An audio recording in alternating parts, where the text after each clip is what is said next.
We is back.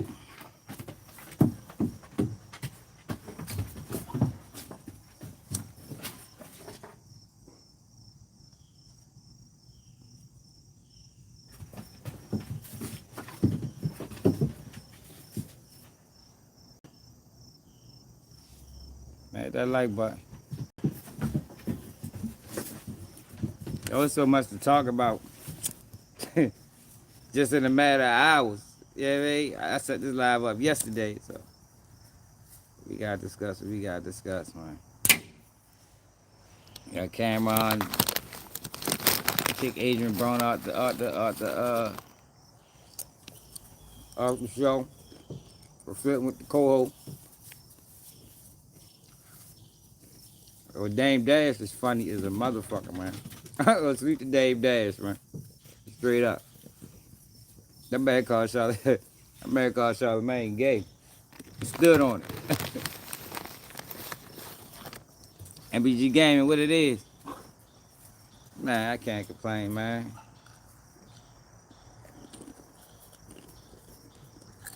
I'm noticing a trend. What's up, Carly? I'm noticing something, yo, that I don't like. I'm noticing something I don't like, y'all. They really trying to turn this Charlie Kirk situation.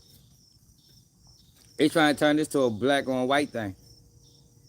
Yo, the media is serious, y'all. I keep trying to tell y'all, man. Media is real. Propaganda is real. Manipulation is real.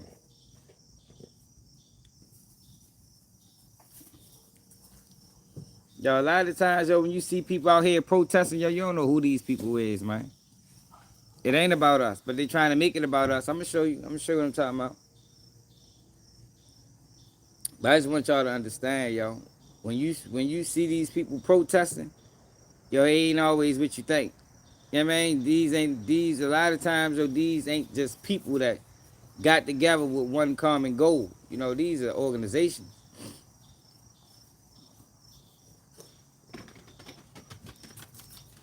Y'all learned a lot through Black Lives Matter, man. Black Lives Matter and that whole scam, yo, showed me so much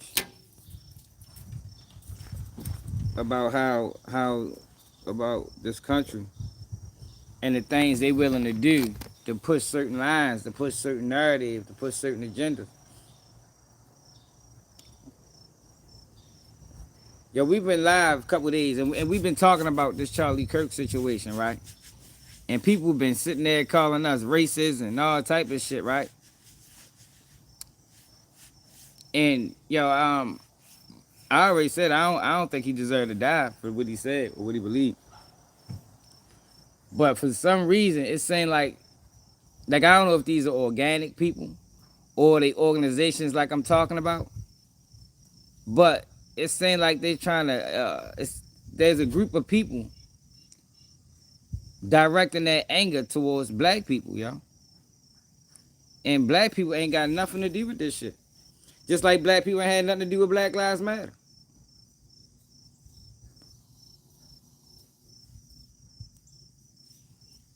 Yo, black people had nothing to do with Black Lives Matter. Wait till I show y'all what I'm talking about. I gotta let my duds run around for a minute. Wait till I show y'all what I'm talking about. Yo, they got black people going to Charlie Kirk rallies alone, you know, and causing disturbances. But let me tell y'all something, right? Yo, we don't do shit like that. Yo, I can't tell you a black person in my family that will go to a Charlie Kirk rally just to be an antagonist. I can't name that one person. And I'm sure if you think about your family, you couldn't name that one person either. Yeah, man, you know, titles like this gonna bring them, Carly. But this is what I want. I want them here, you know, so they can get just stop. Don't delete them. I want them here so they can get an understanding of what's really going on. You know, so they don't, you know, a lot of people got misplaced anger, misplaced hate. You feel me? And right now, yo, with the death of Charlie Kirk, a lot of these people is directing their anger and their frustration, their hate toward the wrong people. You know, and black people ain't got shit to do with this. I don't give a fuck how many black people you see at these rallies being antagonists. You got to question, who are these people? Because I'm telling you right now, as a black man in America, when nobody in my family do that shit, it ain't worth it. Yo, we don't care enough. You understand what I'm saying? Not care that he died. I'm talking about care enough to, after the man died, you go to his burial or his memorial to be an antagonist. Yo, we don't care that much. We got other shit going on. We got problems now. Yo, we do not care that much to do that. So when you see those type of people, you gotta wonder, who are those people? Cause they ain't us. You understand what I'm saying? They ain't us, man. Just like Black Lives Matter wasn't us. It wasn't us. These was antagonist groups. I'm going to jump out on the limb and say these people that's doing this are Black Lives Matter. Because for one, right? If you're going to go to this rally to be an antagonist, you know, because that's what you're there for. You have no other reason to be there. Yeah, why you going to go alone? Common sense. You go alone because you want to create a narrative that you're being harassed. It's like race baiting. You understand what I'm saying? You go alone because you want to create a narrative that, look at these people, look what they're doing. Yo, but this ain't our fight. It is. It's definitely a liberal agenda.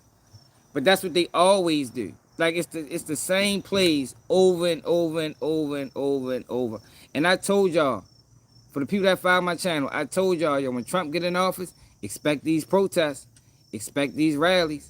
I'm telling you, it's coming right back. Yo, we didn't see none of this shit during the Biden administration. Think about that, y'all. Yo, we didn't see none of this shit during the Biden administration. No rallies, why? It was still issues. It was still mass casual. It was still things to protest about. But where was they at? Why they didn't come out? The minute Trump got in office, here we go. Deja vu. Yo, it's a dirty game, yo.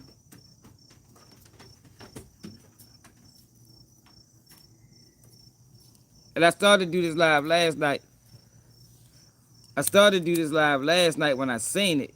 But I was so tired now I had to go. I was getting off work. But I'm like, I got to address this shit, yo, because this can get out of hand. Just like it almost got out of hand last time. You feel me? But what people got to understand, this is what I want white people to understand. Yo, when you see them videos of them black people at them rallies, just know, yo, that ain't us. You know what I mean? That is not us. I promise you it ain't us, because we don't do shit like that. We don't do it. We don't do it. Those are people with political motives. Those are people, probably operatives, working with one of these Antifa, Black Lives Matter, or whatever leftist group. But that ain't black people. It's a difference. And that's what I want people to understand. It is a difference. That ain't us. You feel me? Yo, for the most part, right?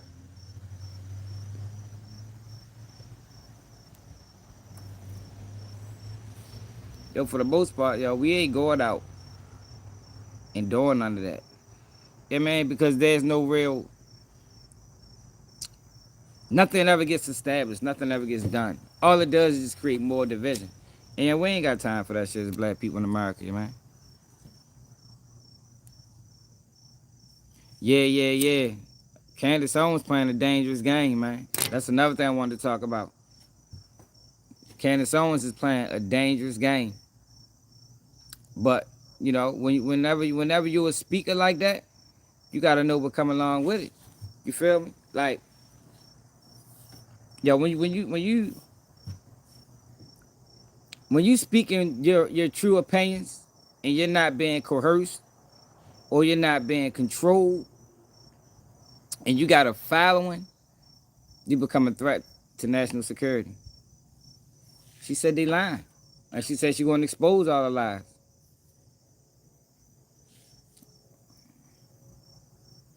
They trying to make it black and white, man. No, Candace Owens ain't make it black and white. The media. And whoever's orchestrating all this shit is trying to make it black and white. Like you got a white man that killed another white man, and they trying to divert the attention back to black and white. But this is the play. This is always the play. You know what I mean? It's always the same play, yo. I just be wanting people to recognize it. You know what I mean? I just be wanting people to recognize, yo, what the fuck they be doing, yo. It's easy, you know. It's the easy thing to do. You know, we create this issue and then we make it a black-white issue because of racial tension in America. It's easy. And then we just slide out. You know what I mean? We back out gracefully. Let them people bicker. Let them people argue. Let them people beef. We just gonna fall back and watch. Yo, but people can lose their life about this shit. Yo, it's like, yo, they play a game. It's like they play a dangerous game with society, yo, and they play a dangerous game with the people. Yeah, that's what it is. They run the United States.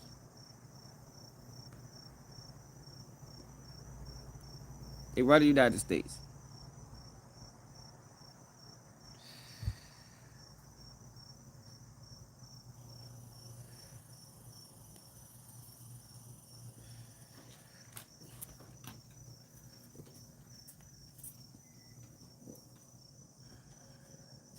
I'm not talking about racism, y'all. This is not a racism conversation. This is a controlling the narrative conversation. This is believe half of what you see and none of what you hear conversation. You know what I mean? This is when you see black people at them rallies, just there to create a disturbance, question them. And don't make that uh, um don't make that a justification of all black people, or don't categorize all black people, because yo, we don't do no shit like that. We don't do it, yo. We don't do it. Like I said, I learned so much from that Black Lives Matter movement, man. Like I used to argue with family members about this shit. Like, yo, this not real, man. Like, yo, y'all really falling for that shit? That shit ain't us, yo. We don't do no shit like that, yo. We ain't going up in no motherfucking police station and taking over the police station and burning it down and yeah, like, yo, we don't do no shit like that, man. we ain't got time to. We got families and kids. We got bills. Everybody got time. Like, yo, for the people that was doing that, they couldn't have had no job, or that was their job. You understand what I'm saying? That was their job. You know, their job was to be antagonists, yo, because who has the time, the money, the effort, the resources to go to these places and just be a disturbance for 3 months?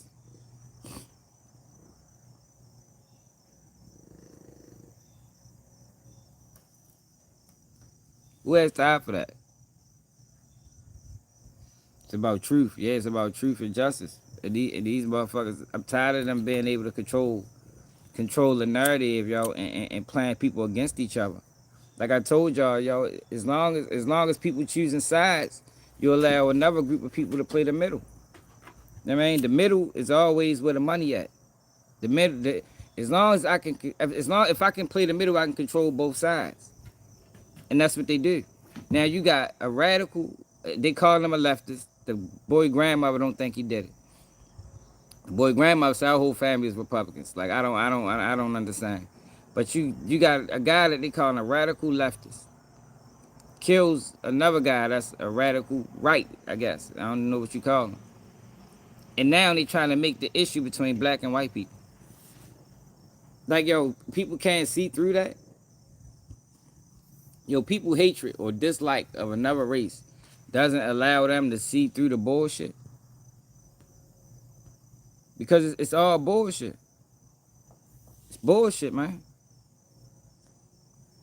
No, you're right. Ain't no middle between God and evil. But these people are evil. The people that's manipulating this shit, the people that's orchestrating it, yo, these not trustworthy people. These people, all they worrying about is the next dollar.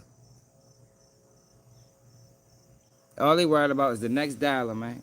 And that's what I'm saying. As long as I can keep people separate, I can get money in the middle. The middle is where the money is, man. Where the money is. Let me show you what I'm talking about. Yeah, I looked them up. Bobby Wayne. Appreciate the $5. I looked them up. We ready going out because I'm ready to show y'all these videos. I seen these videos. I said, yo, what the fuck is this? They doing it again. They running the same play again.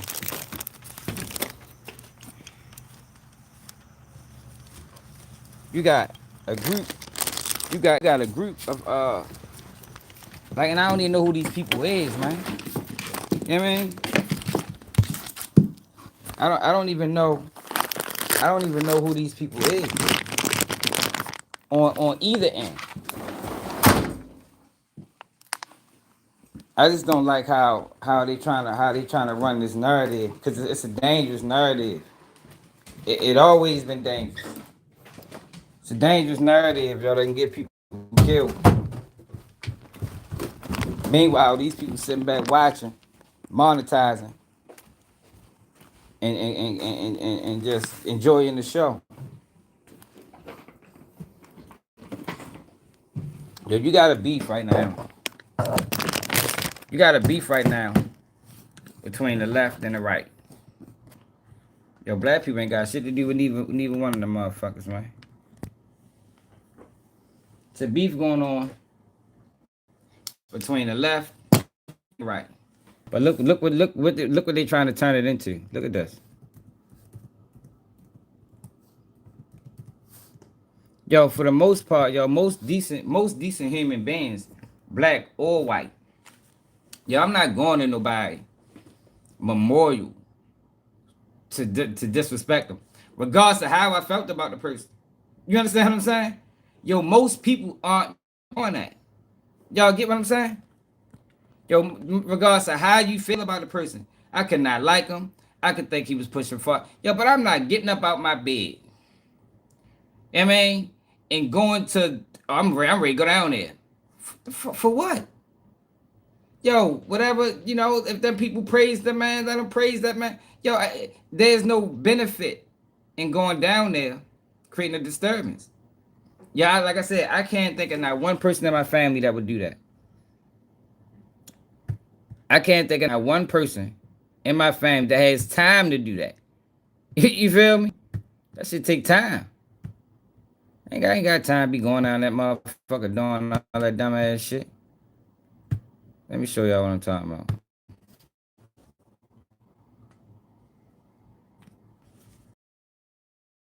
Versus evil. Look this. He just got charges thrown out. Look at this shit. How the fuck this happened? He just got charges thrown out. New York judge tosses terrorism charge against Luigi Maggione. It's a bit odd, considering all the media firestorm that was around this situation. Now he got charges tossed. Okay. But let me show y'all what I'm talking about. Look at this shit. It's 2 videos I want to show y'all. Then we gonna get to the latest of what's going on. It's 2 videos I want to show y'all. So you got United States bombing Venezuela. Did y'all see this? U.S. military blows another Venezuelan narco terrorist boat.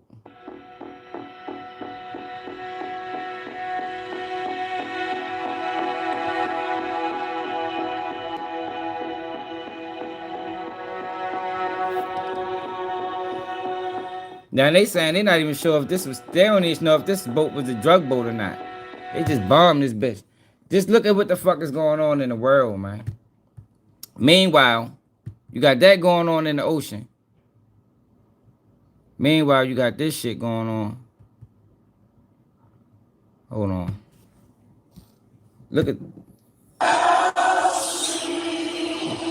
Not this one. Not that one. That was a peaceful rally.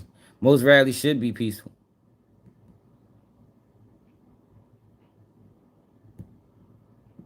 Hold on.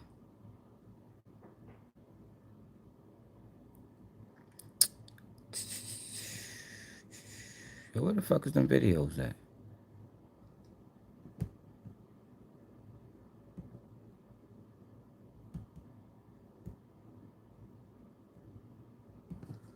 Hold on.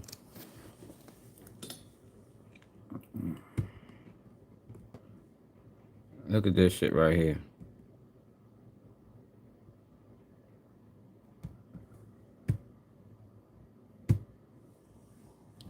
College student was arrested and expelled for mocking the death of Charlie Kirk. Fuck your dead. Fuck your homie. He dead. Yo, come on now. Come on now, y'all. We ain't doing this, y'all. Who told her to go out there and do this dumbass shit? Look at this. Wait till y'all. People, and it kind of looks like that. Evil. Evil. Murder is bad. She is evil. I've not said. Why are you being so? Why are you so hateful? Why are you so hateful? Why are you so hateful? Yeah. Hey, can somebody tell her to back up? Can you not put the camera in my face? I'm sitting here. You walked up to me. Okay, well, I don't want this. I said rest in peace. I can just leave it alone. Please don't come after me. I want to be left alone. I'm not emotional. Yeah, it is. It is George Floyd all over again. Who said that? That's exactly what this is. That's exactly what this is. George Floyd all over again. What I am and what I'm not. You can get out of my face because I can tell you what you are, but you won't like it. You're being aggressive. You're being aggressive. I'm not being aggressive. My voice is very calm. You're calling me aggressive because I'm a black. Like, what is she doing here? I mean, this is my yo. What is this girl doing here? You ain't got nothing to do with this situation. Nothing to do. Like, she has no business being here other than creating a fucking disturbance. Yeah, she got expelled. No, we're not. I'm very calm right now. You bring racism. I'm out. Why are you like racist? I don't want to talk to you. I just don't. But where the fuck is that other video at? It's another video. I know I saved it. But they took the video from my motherfucking shit. The fuck is that other video at? It's another video of a guy.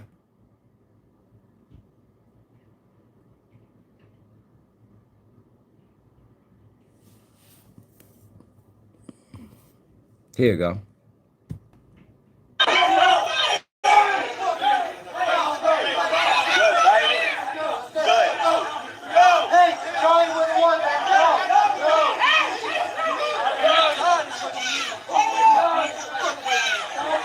Look at this, y'all. What is he doing here? Like, he's only black. Like, this is by design, man. You mean to tell me he woke up? This I want y'all. I just want people to use common sense. You mean to tell me this guy woke up by himself and went to an all-white rally? That is that smart? In any logical thinker's mind, yo, is that smart? You feel me? Why would you do that? Yo, that's not black people. Yo, we don't do shit like that. That's stupidity. Somebody's paid. He got paid to do this, man.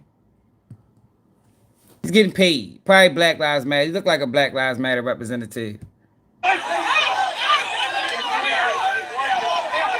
Hey, get the fuck out of here! Yeah, they look like Black Lives Matter.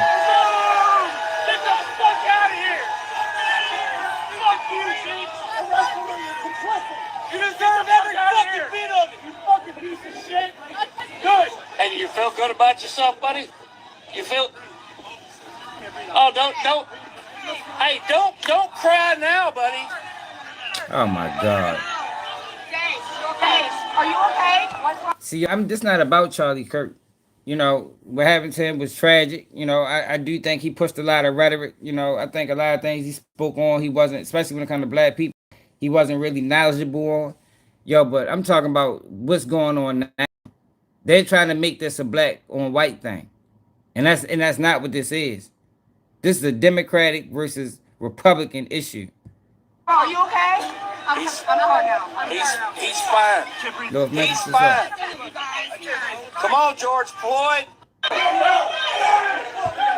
And I don't feel sorry. Yo, his ass thinks he shouldn't have been there. Shouldn't have been there. Stupid.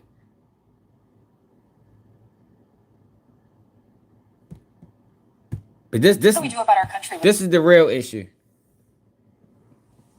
They're trying to divert our attention from the real issue by making it a black or white problem. But this is what's really going on. That because we have radicals on the right as well. We have radicals on the left. People are watching all of these videos and cheering. Some people are cheering that Charlie was killed. How do we fix this country? How do we come back together? I'll tell you something that's going to get me in trouble, but I couldn't care less. The radicals on the right oftentimes are radical because they don't want to see crime. They don't want to see crime. Worried about the border. They're saying, we don't want these people coming in. We don't want you burning our shopping centers. We don't want you shooting our people in the middle of the street. The radicals on the left are the problem. And they're vicious, and they're horrible, and they're politically savvy. Although they want men and women sports, they want transgender for everyone, they want open borders. The worst thing that happened to this country, because I've already solved inflation, costs are down. Look at energy costs. You're going to have $2 gasoline pretty soon. I've solved just about every problem. The worst thing that happened to our country is when we let 25 million people in, many of which, and I say 80%, should not be in our country. They emptied their prisons into our country. They emptied their mental institutions, insane asylums. He's trying to change the subject. Like, yo, you don't know who involved in. Like, yo, this whole situation is way bigger than probably most people think. You don't really know who's involved in this. This was solved so fast thanks to the work of Kash Patel, the FBI, and all of our local partners working together. And the state government is prosecuting it now. They will indict most likely tomorrow or this week. They will indict him for first-degree murder. And it's too soon right now legally to say, but I think the governor has said that they want to seek the death penalty, which is very real in Utah. And they still have the firing squad in Utah. And then we, as federal prosecutors, will look to see if we have federal charges as well. And of course, if we do, we'll also indict and work hand in hand with the state to ensure that this horrible human being faces the maximum extent of the law. This was solved so fast. Yo, they ain't never solved no shit this fast. Like, typically, yo, it take them days to make an arrest. Like, yo, they made this arrest very, very quick. What are you talking about right here? Oh, you talking about Memphis. We'll get to that later. Hold on, I got hella videos that I just been saving. Yo, but Candace Owens gotta be careful with what she speak.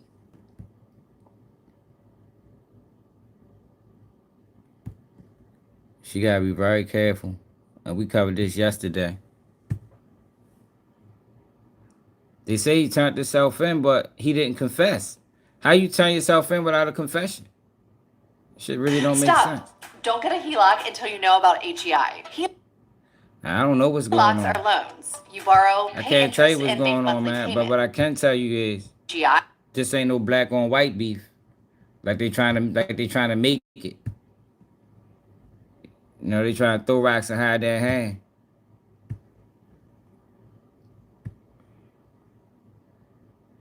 What took place was a couple of weeks ago before Charlie lost his life. Were pushing things that he felt were in conflict with his beliefs, free speech here in America. The media is. BB's holding it up like Charlie just in May said, hey, you know what? I just want to write a love letter to Israel. That's how it was presented. Would you guys agree? That's He did not not how it confess. He did not confess. And you wonder why he didn't confess. Yo, did you hear what they said? They talking about they found. Hold up, let's go back. They talking about they found a confession that was destroyed, but they was able to still. Man, come on, man. Ain't none of this shit make sense.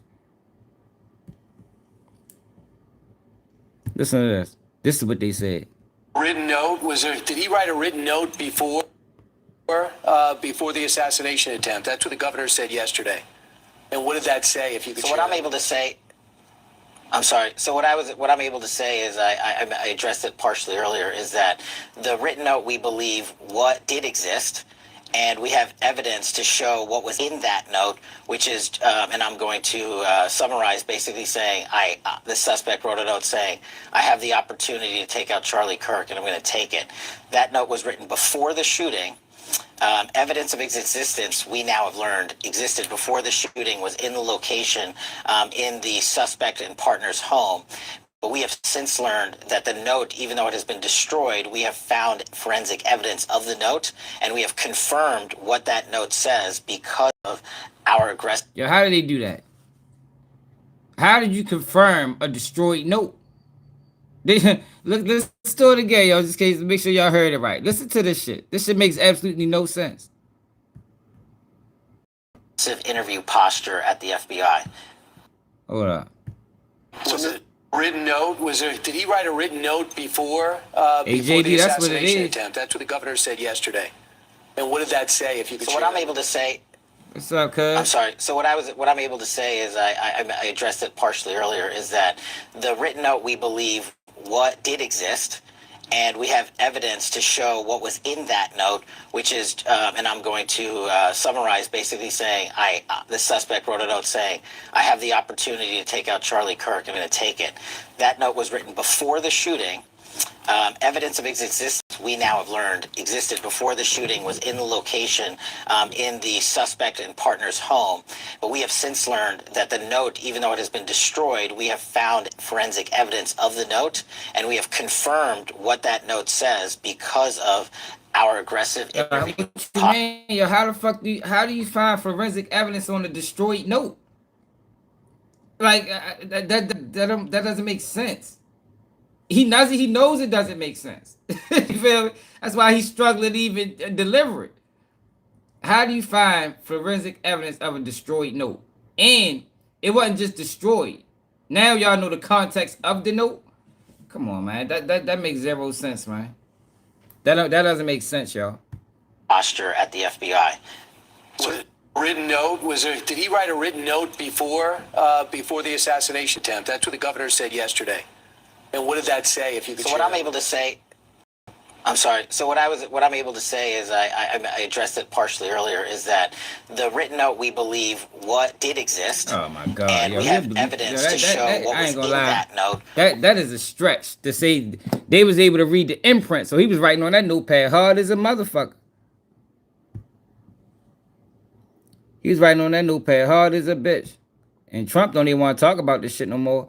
I had a video where Trump was talking about when they asked Trump about it, and Trump just changed the subject. He changed the subject. He didn't want to talk about that shit no more. My job as FBI director is not to speak to motive, is to speak to the facts. And that's what I'm going to do.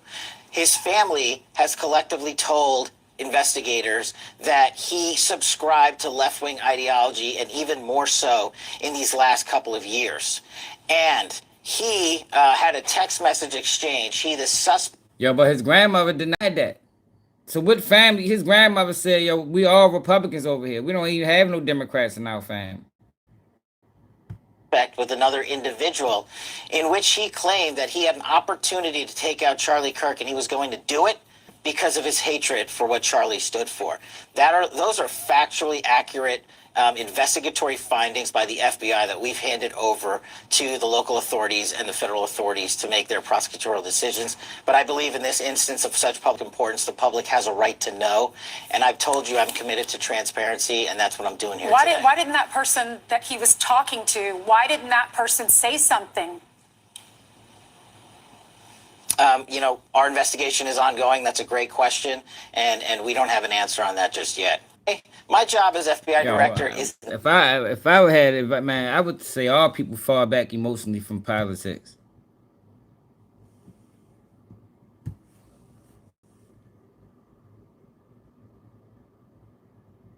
No, somebody placed a bomb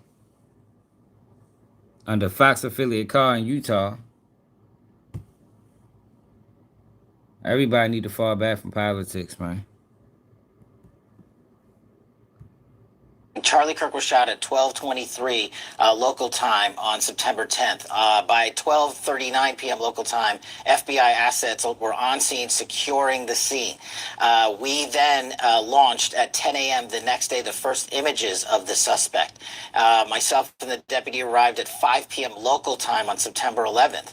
And then what we did was decided to have a press conference at 8 p.m. local, where we issued for the first time FBI obtained video footage that we seized from the security So cameras. now they're trying to explain how did this arrest happen so fast. I mean, these arrests doesn't typically happen this fast. Surveillance system and new images and Yeah, Candace gotta be careful, man. Candace gotta be careful. And see, this is what I was telling y'all yesterday, and I'm gonna reiterate it because I know there's new people here. That when you take them people money, yo, you gotta play by their rules, man. And that's everybody, black, white, whoever. Charlie Kirk, with all the rhetoric that he spewed on black people, the minute he started talking about Israel, the minute he started talking about the Jews, when these are the people that's paying you, cross the line, man. Cross the line. That's why, yo, these people, these companies, or these people, whoever they is, yo, they real strategic about who they decide to pay. You know, they're not going to pay anybody that they think going to go against the grain. But every now and then, you have these situations where they make a mistake. You know what I mean? They try to get Charlie Kirk to go against what he believed morally. And I told y'all before, and I always tell y'all that a lot of these people are being paid to be somebody opposite of who they are. And that's stressful, yo. Can you imagine getting paid millions of dollars to be a character? Opposite of who you really is, though. Like, the whole world views you this one way, but in reality, you totally different. But every time you go into public, you got to play this character because this is what people know you to be. That's a stressful life, man. So it gets to a point, yo, when you get all this money, you get all this fame, you get all this influence, but you look in the mirror and you don't see yourself no more. And I think that's what happened with Charlie Kirk. I think that's why he started going against the grain, you know, because he was being paid to say things that he didn't necessarily believe. Like, if you can't pay me to say things I don't believe, you can't put a dollar amount on integrity, man. And I think when it came, he talked about this, but I've been saying this even before I heard this audio. It comes to a point where you start questioning your own integrity. Like, yo, the man that I am now is not the man that I came in as. And it fucks with you, yo. And it gets to a point where you start telling the truth. And people, I don't know how many of y'all know this, yo, but people, this country frowns upon the truth. You know what I mean? You can't tell the truth here, man. Not too honest. Now, you can dance around the truth. You can sprinkle some truth in a lie. Yo, but you can't get on this bitch and tell a God honest truth. Not in America. Not in no country. I ain't talking about black people, y'all. I'm talking about the truth that he told. Listen to him. Listen to him. Oh, well, I thought this race messed with my life. That's a dangerous narrative. You got 20 million people following. Happened. Now, regarding that phone call and that invite, that also needs to be contextualized. And I'm going to do that. But first, Skylar, can we bring in a clip of Charlie from a month ago speaking about the kind of pressure that he was under? Because I think that will also help to further contextualize this. Take a listen. American citizen. Yes, I want Israel to win. Yes, I'm a Christian. But like some of the mess, and you saw, and you've seen how I've been treated, Megan, by some, not all, by some. No, it's very irritating. It's been so unfair. They were coming after you after Turning Point for, among other things, that you had Dave Smith there. Dave Smith is you criticize Israel. You had both sides. The Israeli side represented. Though. No, you're not allowed to. It's even worse than that. I want to repeat for the 5th time. I love Israel. I want Israel to win. But my moral character is now being put into question, Megan. See what I'm saying? Not my. Yo, I've been saying this for so long. Yo, he started going against his moral character, man. They start questioning him. Just because he wanted this, you know, he wanted to. Yo, you can't sprinkle your opinion in there, man, when you getting paid by them people. Right decisions. Not like, are you doing this? Is it smart or is it dumb? But no, I am a bad person if I do this. And I could go, I mean, you saw it, Megan. It was trending on Twitter, thousands of tweets and text messages. And if I were to be charitable and generous, I will say, The people that are attacking me are in a hyper paranoid state because they're at war, and war tends to make things black and white, and you're a hammer looking for a nail. So I'm trying to be charitable, Megan. Literally, I'm trying to cut as much slack as I can, right? Like, okay, what would it be like if all of a sudden I'm starting to see a pattern of behavior similar to what my grandparents saw in 1930s Germany online? How would I behave? So that's like my charitable kind of overcompensation spirit. At the same time, I'm like, but it's not defensible to be dumb. To start a podcast with No.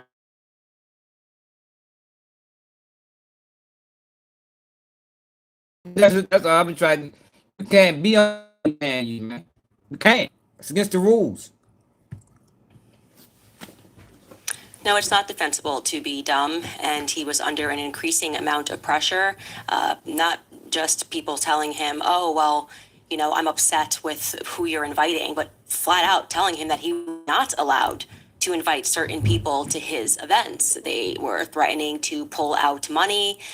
Charlie was getting a lot of really nasty text messages, and many of them pertaining to Tucker Carlson and Candace Owens, but Tucker Carlson was really the focus when it came to America Fest.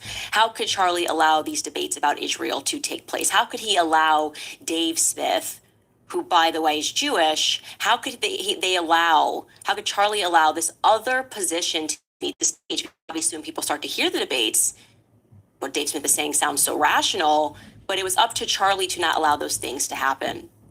And that amount of pressure towards the end, as you see that happen with Megan, was just a month before he lost his life, really, I would say, reached a pinnacle of sorts on the matter of what Tucker Carlson actually said on that stage. Tucker Carlson, while he was on that stage at Turning Point, brought up Bill Ackman. Bill Ackman is a billionaire, obviously. He is also an extremely litigious billionaire. And Bill Ackman was on Charlie about comments that Tucker Carlson had made on that stage. Tucker Carlson People don't asked like the the question, truth. where does Bill Ackman's money come from? Bears and cigars. Yo, people don't want the truth.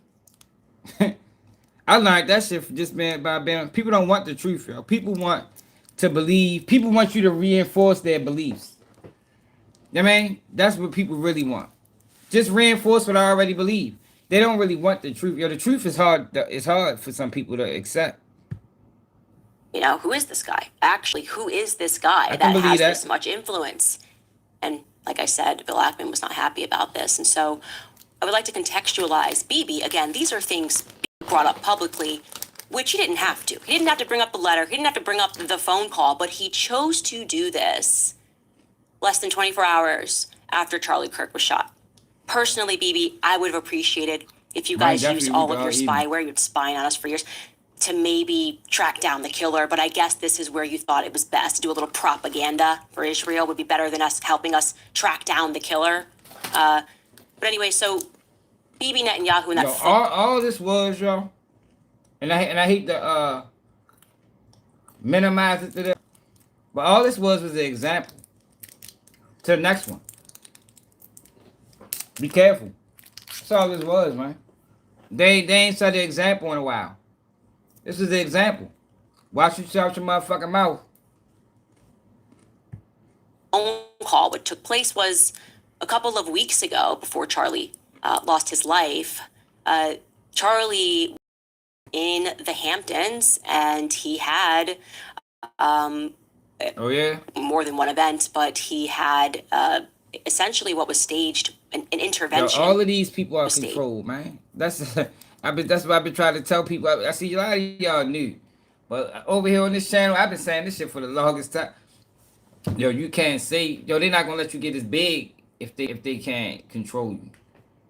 You know what I mean? All these people are controlled, but every now and then they go off script. Like right now, Candace Owens is going off script. Once they started digging down the Epstein files path, yo, they started going off script. They were supposed to be the people that helped, end it. I mean, when they came out and they said Epstein was a hoax and yo, they supposed to came out and reiterated it. Yeah, it was a hoax, it was a Democrat. Yo, the minute they went against that, yo, you went against us. In America, yo, and shit, in anything you dealing with, it's a us versus them mentality. So it's either you rocking with us, and if you rock with us, you know we lie to the people. We don't tell the people the truth. We're gonna tell people what we want them to know. Or you rocking with them. You can't do both. Can't do both. By Bill Ackman, because Charlie's thoughts, Charlie's rational thoughts about Israel were a no-no. This is not the route that you should be going on. And Charlie was surrounded by his friends, his quote-unquote friends. Bill Ackman was very upset. And begin a career that is full of possibilities. I know. I ain't missing the point. AK, I agree. That's why every now and then these people switch, and they get back on the side of the truth. You know. Now, I ain't saying everything Charlie said was honest, but about this situation, he got back on the side of how he really thought about the situation, and you can't do that when we paying you. that is what I am told, and I will tell you that I am very happy for Bill Ackman to dispute this narrative. In fact, he was asked to dispute this narrative. Max Blumenthal went out to him today, and Bill Ackman came back and said, I have receipts I can show you, and he did not provide the receipts. This is not how it went down. I know it went down this way. I'm waiting for one of them to go on record and to say that it didn't go down this way. It was at this time that Bibi Netanyahu was called and Charlie was invited to Israel. This was an under duress situation, I would say. Think how cruddy and cutthroat and conniving you gotta be. From everything, this looked like it was a back door, right? Looked like it was a back door, which means it was set up by his own. They pushing it on the left. And at the same time, trying to create division between black people and white people. Meanwhile, black people ain't got shit to do with this. The left ain't even might not even got shit to do with this. Like, yo, just think how fucked up you gotta be as a person or as a whatever to pull something like that off and don't care about the consequences. You know what I mean? Don't care about the consequences, don't care about who get hurt, don't care about people get killed. Just don't care. You know what I mean? Long as out in this cover, I don't give a fuck about whatever carnage is left behind. That's dirty, man. That's some evil shit right there, man. Man, appreciate it, Mark. Because I've been in these situations before. When I started asking very sensible questions about Israel, as someone who had dedicated her political life to supporting Israel, many times alongside Charlie Kirk, I was met with the very same pressure. And just like Charlie was being invited to Israel, I was invited somewhere else. And when this arrived to me, it felt like a threat. You know, I gotta tell you that. It felt like a threat. Like, not like, hey, come here and we can educate you because you're my friend. More like, this is your last chance. That's how it felt to me. I can't speak to it. I told you, yo, what'd I say? They gave him, yo, all these people get warnings. We ready to go listen to some Malcolm X shit after that. Yo, everybody get warnings, man. He had a warning. He had a warning before all of this happened. No, they trying to make it. Yo, what I learned about this country is whenever you want to push a narrative, push an agenda, then you gotta get black people on board. You know why? Because black people is emotional. A lot of times we move without without full knowledge of the situation because we move off emotions. So I learned all this through Black Lives Matter. You know, you ever heard the term, if I can control your emotions, I can control your life? What's up, sunshine? And y'all don't say that. We say that in Baltimore. If I control your emotions, I can control you. I can almost dictate what you're gonna do next based off of what buttons I press. And whenever you have a situation like this, they always run the plays through black people. They always do it. They always do it. Yeah, and a lot of times we come to other people's defense and jump in situations that we ain't got nothing to do with. But in this situation, this is not black people. But they're trying to make it black people. So black people can get riled up. Now they just fade back. I mean, whoever's doing this, now they just sit back and just watch. Meanwhile, we ain't even got no issue. This shit ain't got nothing to do with us, yo. This was a orchestrated attempt on somebody's life, a hit. And it wasn't placed on by wasn't no black person involved in this shit. Felt of Charlie. And I know that Charlie was offered a ton of money in this moment. A ton of money. Yo, ain't no freedom of speech, y'all. There's freedom of speech. Yeah, but there's not freedom of consequence. You know what I mean? It's freedom of speech. You can say what you want. Yo, but it down mean it ain't gonna be consequence about what you say, man. Like, that's how this country always ran. I'm gonna show y'all. See, y'all gotta go back and look at history. Like, it's a history of this. I'm gonna let y'all see how Malcolm X used to talk for people that never watched or cared to hear his message. Spend tons of money. And Turning Point, I guess. It's not always death, DM. It might be jail. It might be slander.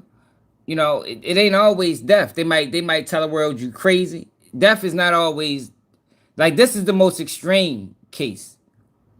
I mean, but a lot of times it ain't death. If it needed to go to a higher level, would have gone to an even I higher level. don't align with no motherfucking Democrats. Abraham, so stop. See, yo, we don't. Yo, that's what I'm trying to explain to y'all. This ain't our fight, y'all. Even the black people that do vote Democrat, yo, we not this much involved. You understand what I'm saying? The black people that vote Democrat is not this much involved. Like, we don't give a fuck that much. When you talking about killing somebody, man, fuck that shit ain't that motherfucker serious. Fuck both parties. You feel me? That's how the average black person thinks. Even if they voted Democrat their whole life. The average black person is not getting involved politically enough to where they want to see somebody murdered. Nah, that's not black people. Now, that might be some of them radical groups, you know, that got black faces, but they not ran by black people. But I'm talking about the people I know. Like I told y'all earlier, I don't know not one person. And y'all probably don't even. I'm talking to black people. Y'all don't know one person in your family or your friends that will actively go to one of them Charlie Kirk protests or what you want to call it, memorials and cause a disturbance. You don't know one, because I don't know one. And I know a lot of motherfucking people. Ain't nobody got time for that shit, man. Ain't nobody got time for that. Well, then it already was at. And I know for a fact that Charlie Antifa, ain't Black Lives denied Matter. that funding. That Charlie denied, and what Yeah, he did include there, he declined to go to Israel for, I would describe this as like, re-education camp. We've seen it. You made an uh-oh, but we can help you. We just need you to come out to Auschwitz and take a picture. Yeah. We just need you to come to the Holocaust Museum and take a photo. We just need you to go to Israel, and we can make this better. Charlie said no to Bibi. Okay. Bill Ackman, if you would like to dispute that, I would love to hear what you say happened, because our sources and what we have. My name's Cameron Salo. I'm Dylan Salo, and we're currently attending. Yo, I'm gonna go to some of the rhetoric he said about black people. Like, even with the things that he said, yo, we ain't going the extra mile, and we just don't do that shit, yo. It's not in our nature. Solid. Okay. There were conversations that took place, messages that were sent at that time, and they are solid. So I decided another person that was there, and I am not surprised this person was there. If you've been listening to my show, Seth Dillon. I was going to go to Seth Dillon, and I decided to message him last night about this Hamptons meeting. And Seth Dillon, who is normally very quick with a response, has not yet been able to respond. I'll show you this text message chain. And I want to be clear, I am not someone who normally publicizes text messages. But my friend was shot in the neck, and I'm just not really in the state right now to be polite when it comes to the answers that I am demanding, okay? This is me out to Seth Dillon last night. I sent him Bill Ackman's tweets because, he tweeted, I feel incredibly privileged to have spent a day and shared a meal with Charlie Kirk this summer. He was a giant of a man. I said, any comment on this one, Seth? He didn't answer last night. This morning I said, need a comment ASAP, please. He didn't answer. Then I followed that up and I said, trying again here, you were present when Ackman lost his mind on Charlie and when Bibi invited him to Israel and Charlie refused. Text messages immediately following this meeting are circulating. I find Ackman's statement, as though the meeting was somehow cordial, to be incredibly disturbing. Are you at all disturbed by that tweet? Do you feel, as I do, that this tweet significantly betrays the defined purpose and mood of his, and I presume your, final meeting with Charlie Kirk? ? He was unable to speak to me, but he did place some frantic calls to Turning Point USA. Yeah. You see, I went out to Seth, but I also went out to 2 other people who were at this meeting, and nobody is willing to go on record. I don't think she race baiting. Like, this what I'm saying. Like, this ain't got shit to do with black people. But they're trying to make it that way. I just want y'all to be aware of what's going on and don't fall for the same Black Lives Matter play. This is the Black Lives Matter handbook. You understand what I'm saying? This the same play, y'all. It's Black Lives Matter 2.0. Look at this. It's Black Lives Matter 2.0. Don't fall for the same shit.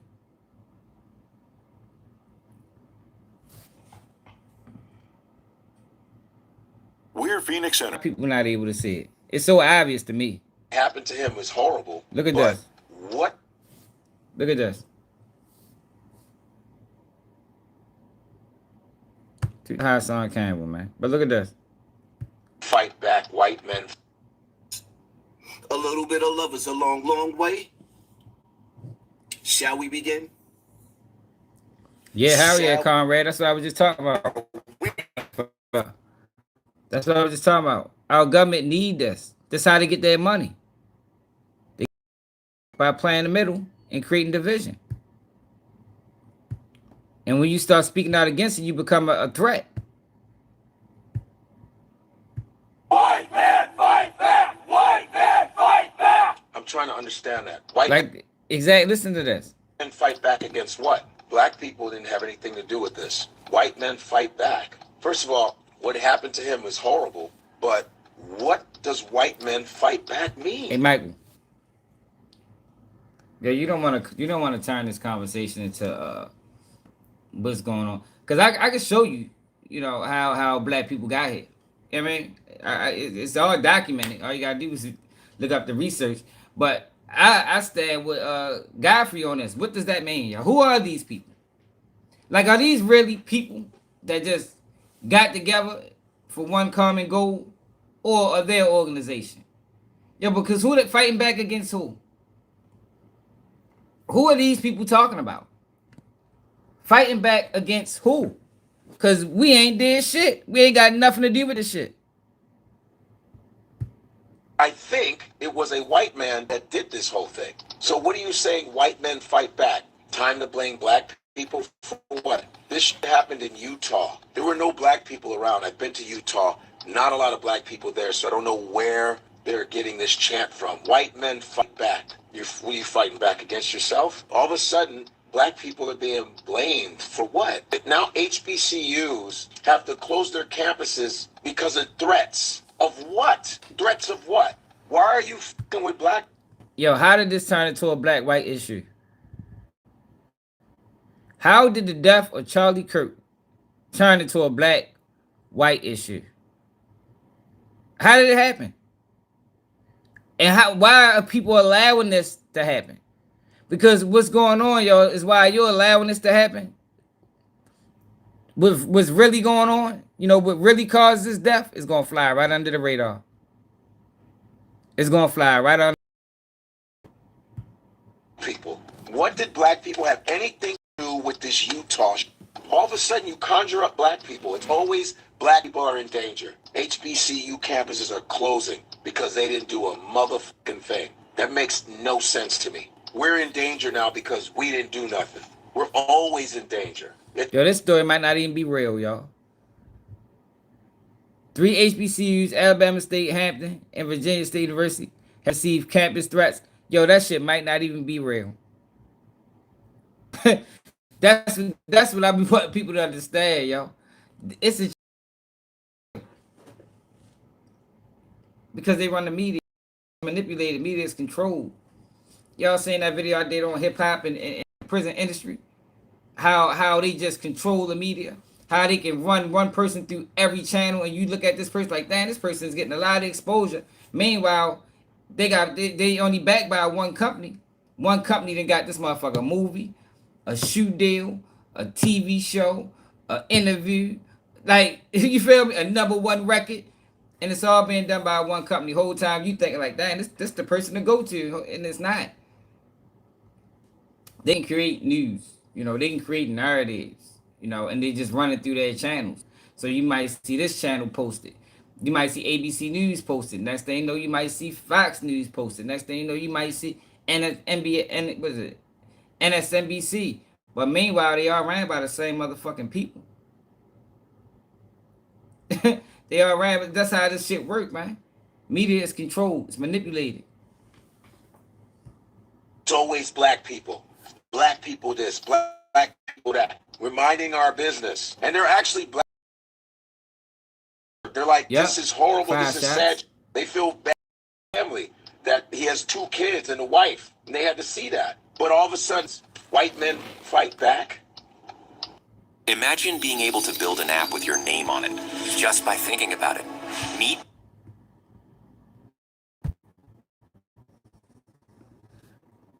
The fuck is he talking? Let me make this make sense. Charlie Kirk gets killed by a white sniper.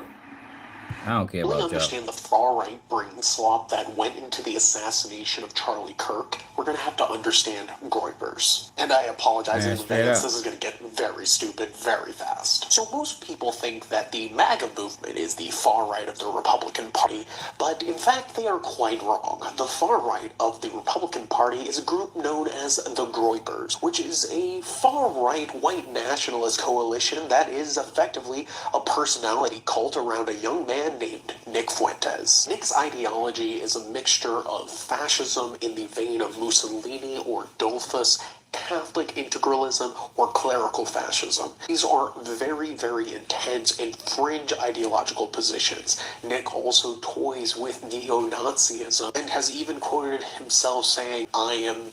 Well, Nick Fuentes' goal is to work within the system to push the Republican Party even further to the far right. For him, MAGA is liberalism. And for Nick Fuentes, his biggest rival was Charlie Kirk. There have been what are called Groyper Wars, literally 2 separate Groyper Wars. And you need to understand, when I'm saying that Groypers are a cult, he even has Groyper generals organized in a paramilitary fashion. Because Charlie Kirk had a massive organization, even back in 2019 when the first Groyper War starts, of 400 chapters at universities across the United States. This meant that Nick saw Charlie as the main person to be taken down so that he would be able to influence young people in the Republican Party more.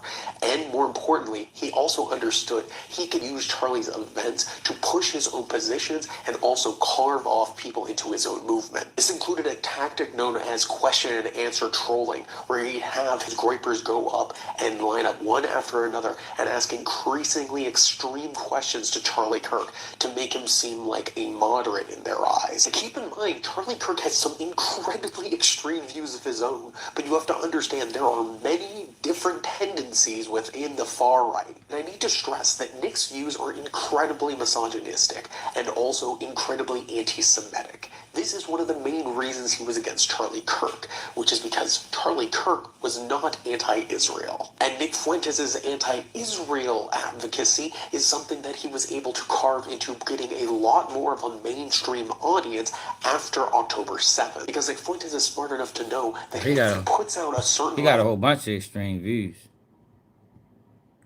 A whole bunch of them motherfuckers.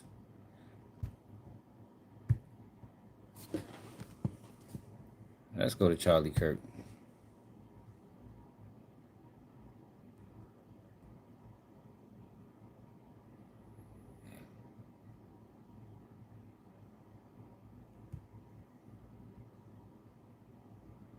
Look at this.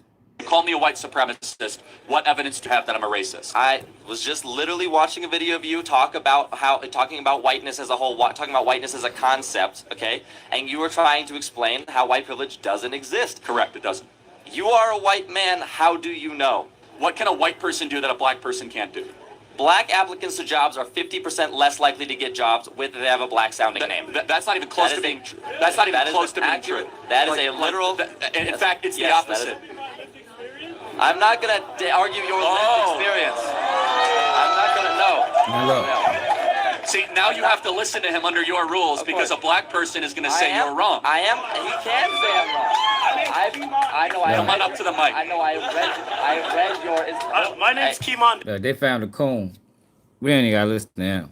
Because he couldn't stand 10 toes of me on a conversation about anything that's going on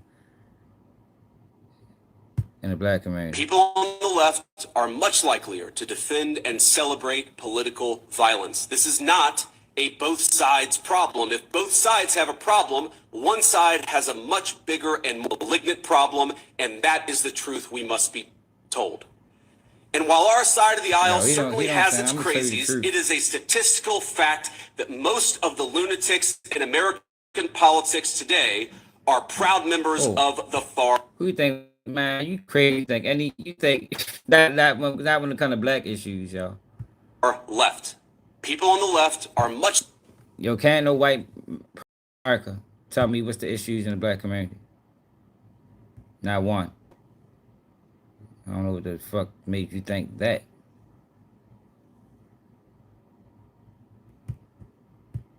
I see a black pilot, I'm going to be like, boy, I hope he's qualified. The Civil Rights Act was a mistake. More cops should be around your neighborhood. Why do blacks have a broken family? White person were to come up and say, you know, black America really needs to get its act together and stop sleeping around all the time and needs to actually... Why would... Because it's true. When blacks in America had the same rights they had today, they were less murderous, there was less break-ins. Black America is worse than it has been in the last 80 years. What percentage of young blacks have both a mom and a dad? All of this shit is incomplete. Like, you can't make these statements and don't explain them. You understand what I'm saying? Like, it's an explanation for what's going on. Come on, YouTube, man. Don't start playing with my live, man. Like, my connection is great. Like, come on, let's not start playing fucking stupid ass games. Let me put my Wi-Fi on just in case YouTube want to play stupid.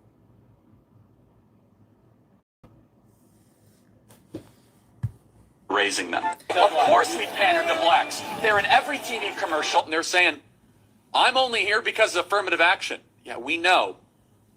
You do not have the brain processing power to otherwise be taken really seriously. If I'm dealing with somebody in customer service who's a moronic black woman, I wonder, is she there because of her excellence, or is she there because affirmative action? Things got worse since the Civil Rights Act. More violent, less fathers around, poorer.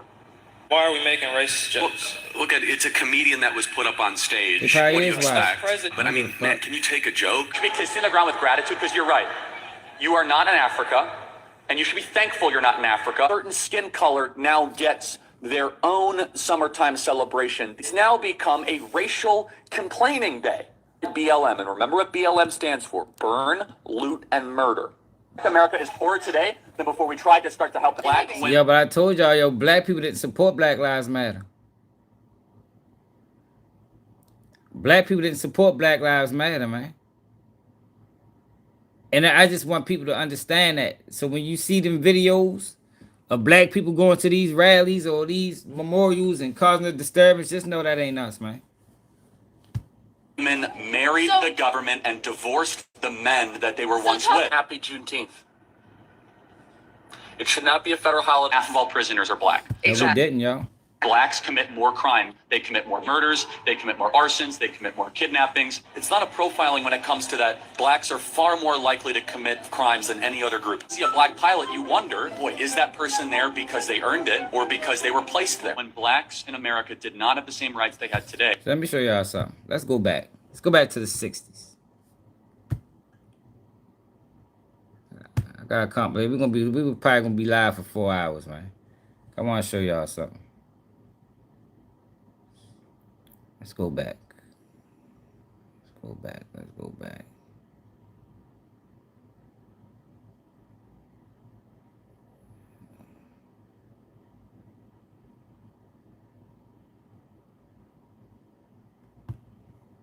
(1967) Welfare or the fathers. Let's check this out.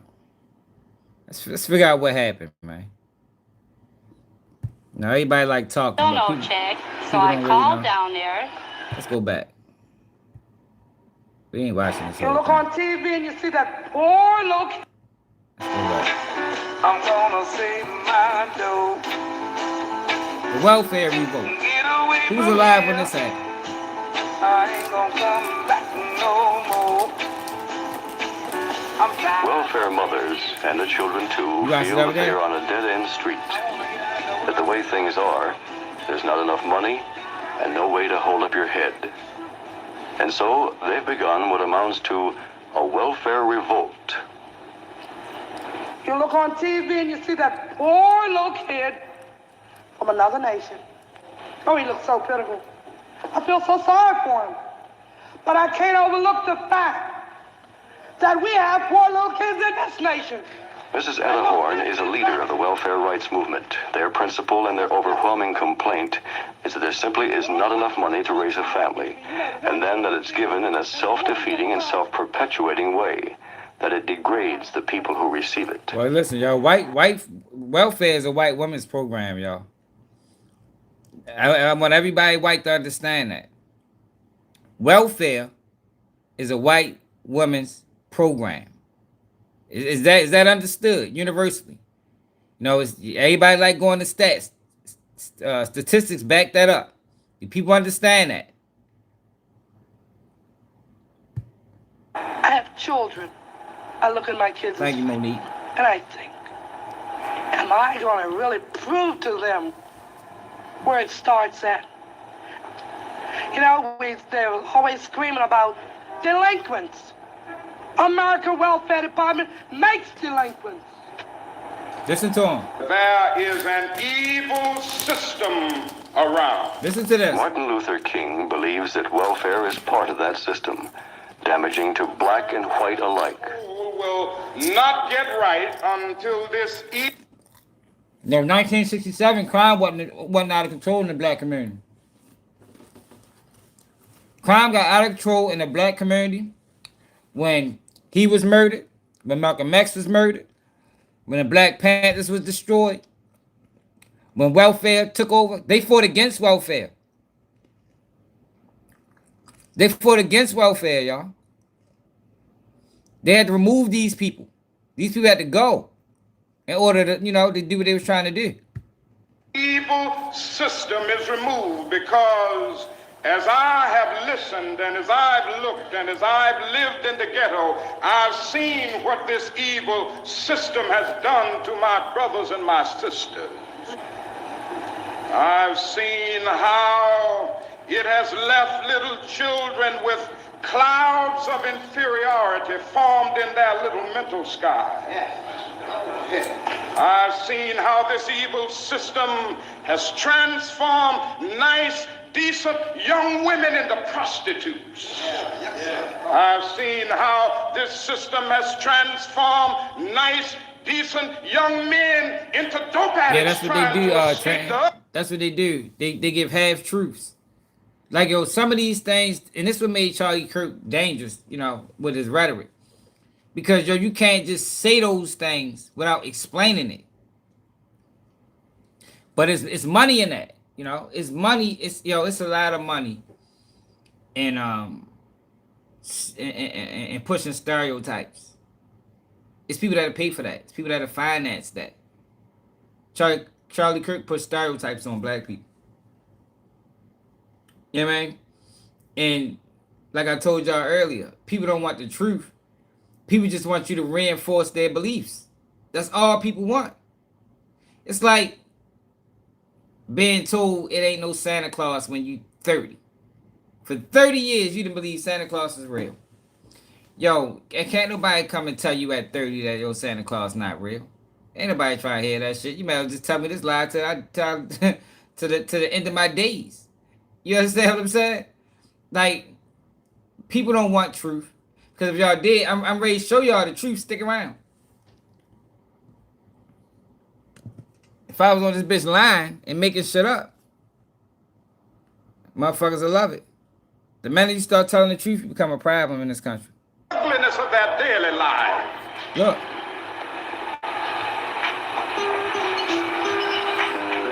Watch this.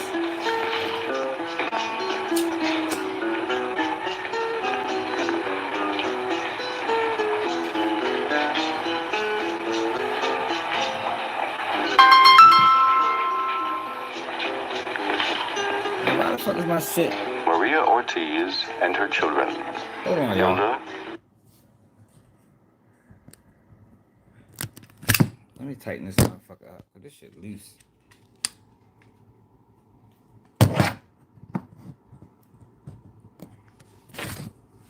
Alright. Shit keep spinning around and shit.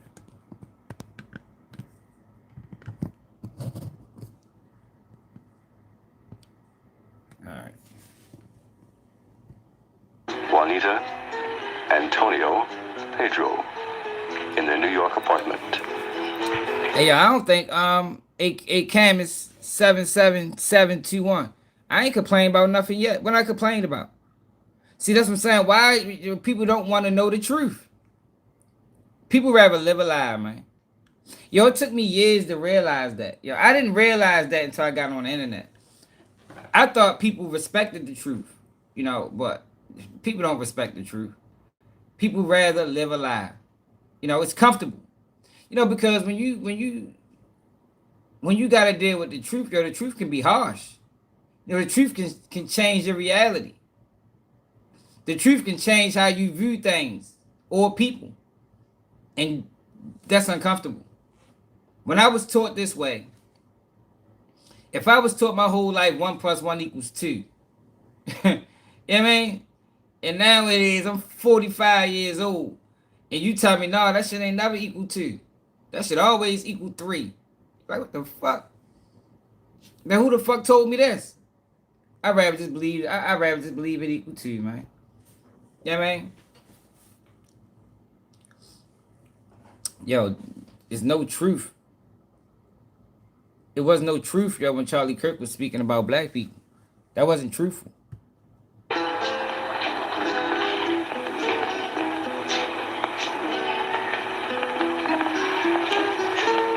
This is the truth. The truth is, the welfare system played a major role in the destruction.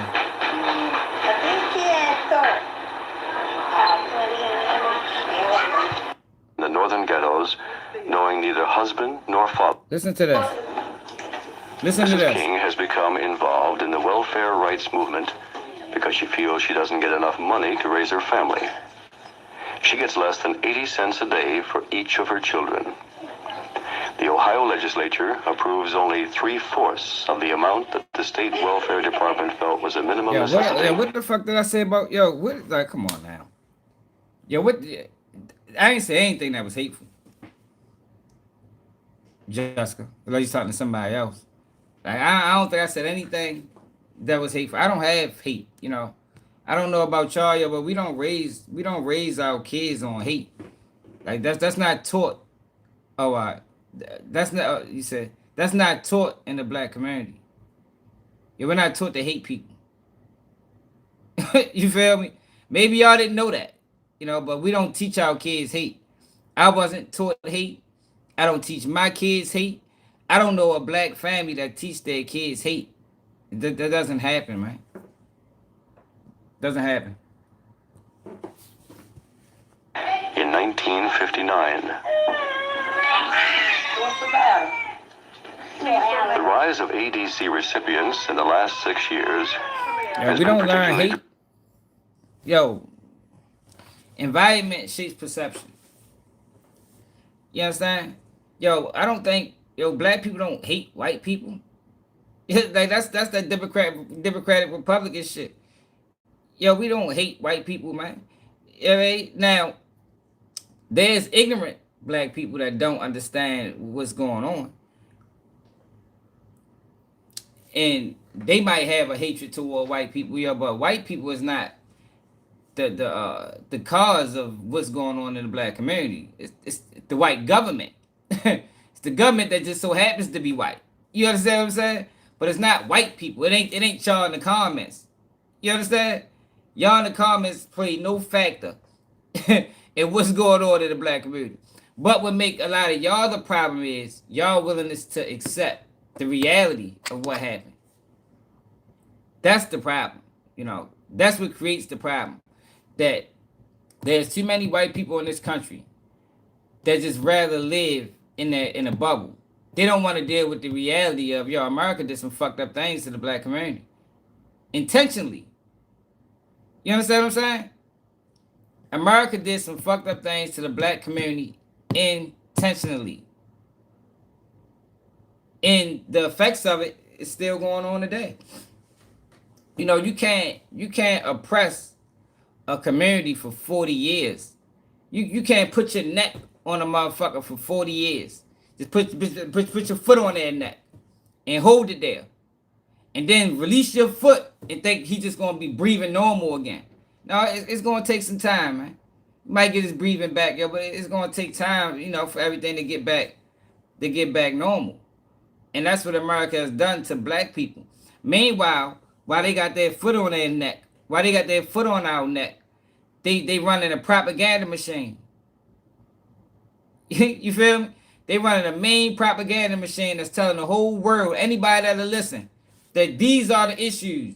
These are the problems. Like I said the other day, I was talking about white on white crime. And I talked about how this what this is. This is what we're saying. We're saying white on white crime. This ain't black people. We ain't got nothing to do with this.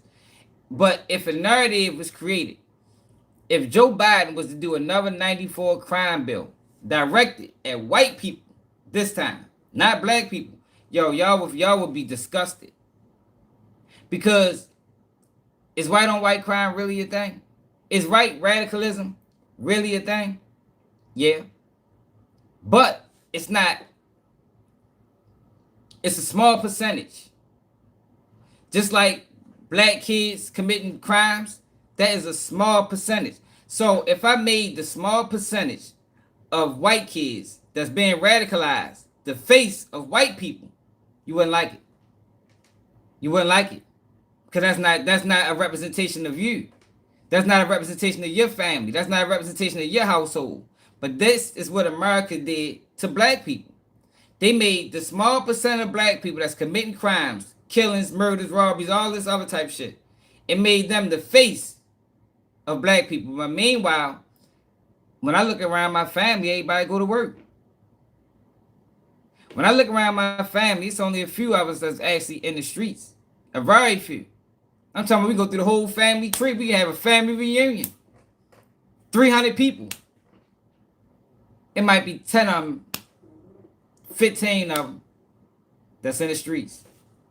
But we decided to make that the face of the we decided to make the 1% the face of the 99%. Yo, they never did that. They only do that to black people. What I'm saying is we can do that to white people too. And y'all wouldn't like it. Y'all wouldn't like it. And you will understand exactly what I'm saying if that was to happen. If I was to make the trailer park the face of white people,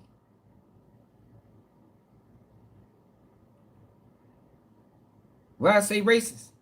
If I was to make the trailer park the face of the white community, because if I ran the media, I can do that.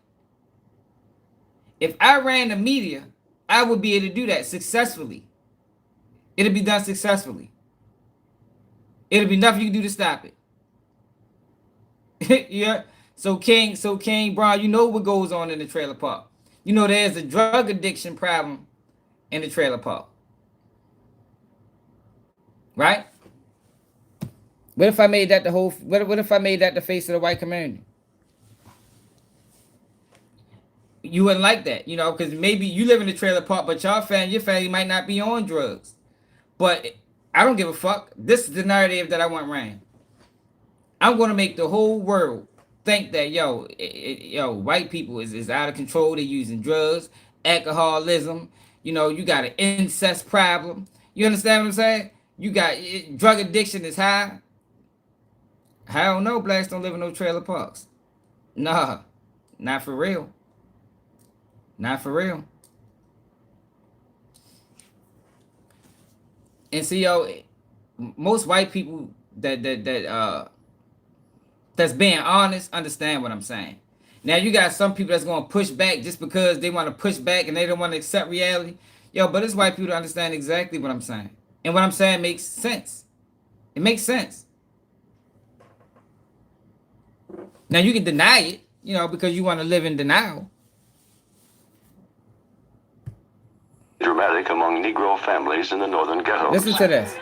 Giving aid only when the husband is absent pushes the man. Listen to this. This is in 1967. Listen to what they said. So remember they ran a narrative, black men don't take care of their kids. Y'all remember that was the thing? Listen to what happened. This is facts. This is what really happened. Welfare, mass incarceration, crack epidemic, snatched black fathers out of the household. They didn't leave. They didn't just walk up and leave. No, this was a plan. Listen to him. Because she feels she doesn't get enough money to raise her family. She gets less than 80 cents a day for each of her children.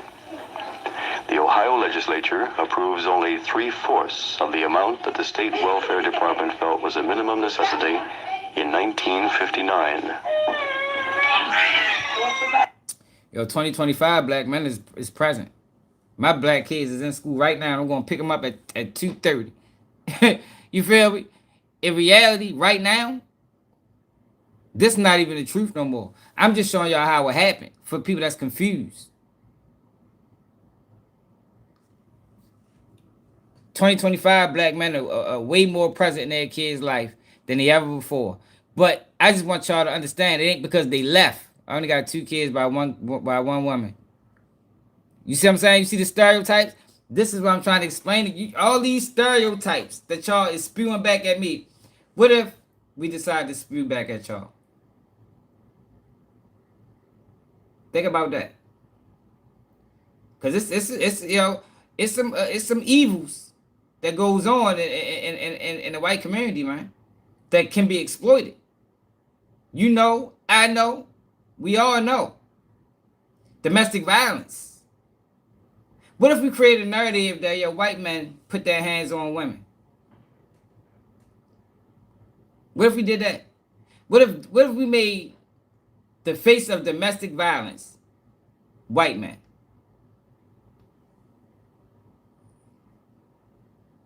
Yeah, they don't want to hear the truth, King, bro. I ain't saying nothing hateful, man. I am saying this is what I'm saying is very productive. I'm showing y'all what was done to the black community. And now I'm showing y'all what could be done to the white community. Because right now, white on white crime is out of control. It's out of control. White radical kids is a fucking public safety risk. It's a public safety risk. Y'all don't think so? Y'all don't think so? In the climate that we living in today, y'all don't think that white radical kids is a threat to national security? They out here shooting people out the roof, running in churches, running in schools. Y'all don't think this is an issue? Man, that's crazy. But when it was black kids doing it, it was an issue then, though. Think about that, y'all. When it was black kids doing it, it was an issue. Man, y'all crazy as a motherfucker, man. Y'all don't want to be real. Y'all ain't ready for this conversation. Y'all don't ready for this conversation. The rise of ADC recipients in the last 6 years has been particularly dramatic among Negro families in the northern ghettos. Giving aid only when a husband is absent pushes the man out of the house. His presence is an economic hardship, and a whole class of women and children are growing up in the northern ghettos knowing neither husband nor father, only dependence on welfare. Y'all hear that? Y'all hear what happened? White radicalism on the rise.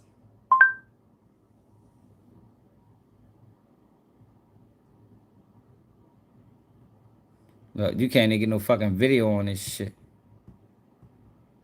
You see how they do? Now, if I type in black on black crime, they gonna give me a million fucking videos. This is how propaganda works. This is how propaganda works. Why they can't give me no detailed video?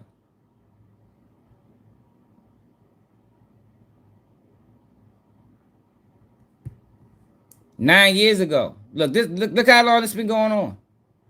Hearing on the rise of radicalism, growing terrorists, and threat to the United States. This was 9 years ago they talked about this. Yo, where we gonna get some law changes?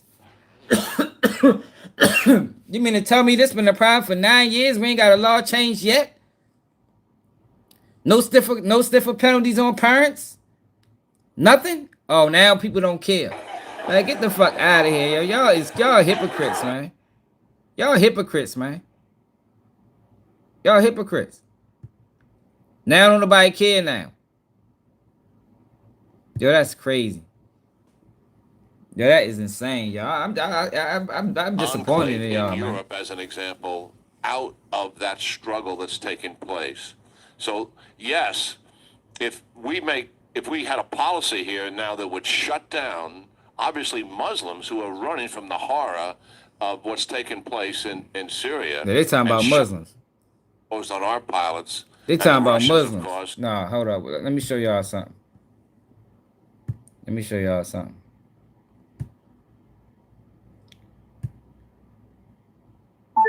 White kids being radicalized. I got the latest for white kids being radicalized. The first headline from ABC News on MSN.com is Colorado high school shooter was radicalized by some extremist network, Sheriff's Department says.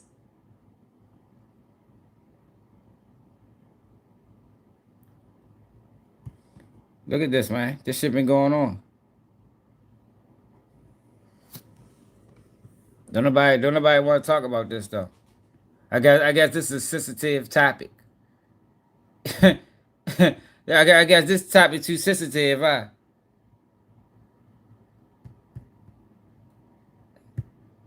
What's the guy that shot up the church? Let me show y'all something.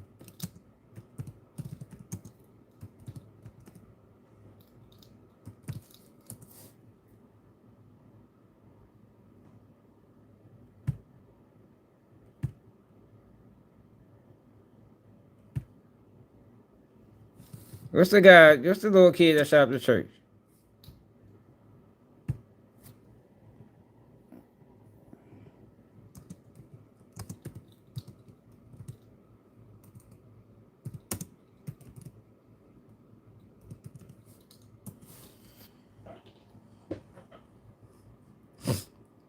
No, you can't even fucking find this shit. Oh, they giving you Charlie Kirk. Here you go.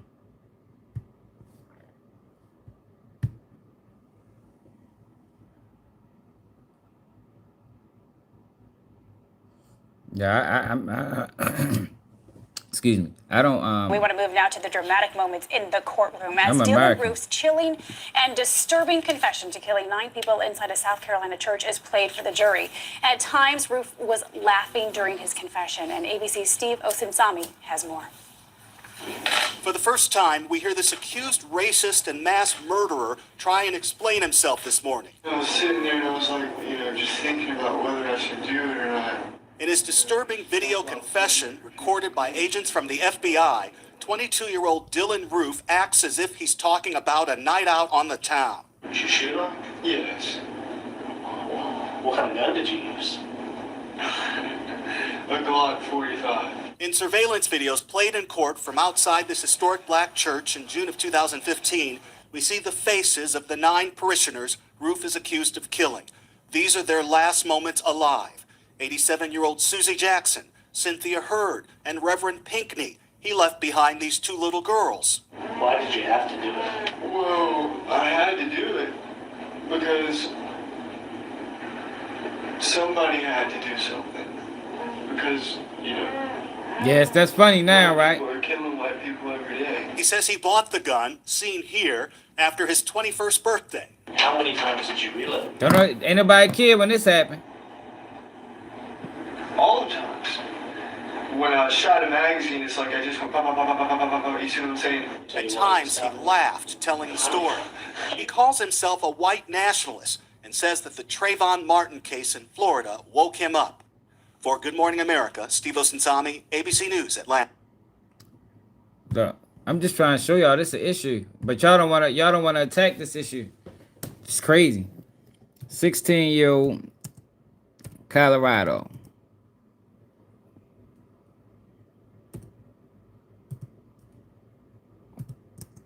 Shoot. Y'all don't think this is... All right, well, y'all ain't acting like it. Why we ain't pushing legislation? Where's the legislation, man? Where's the law changes?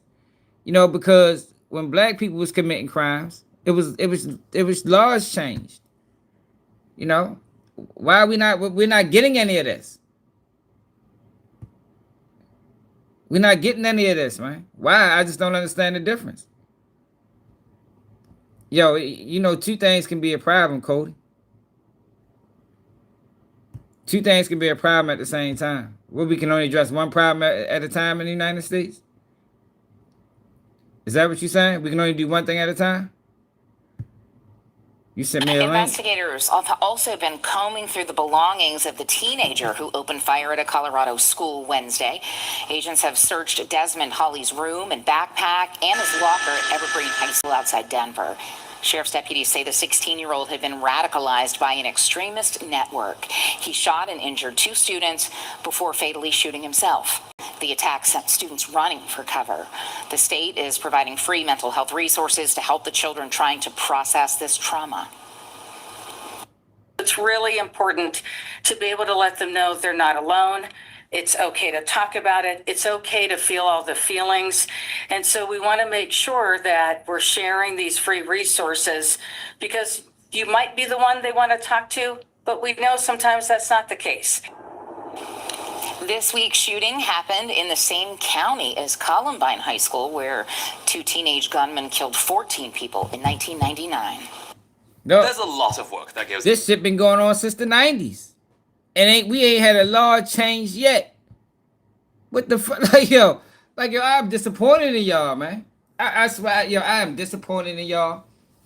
Yo, y'all cheered for the 94 crime bill. Cheered for mass incarceration. Cheered for black on black crime. What's the issue? What's the issue? You got Sandy Hook. You got Columbine. You got this situation. Yo, what are we doing? Are we going to get some laws changed? Should parents of radicalized children be charged with crimes?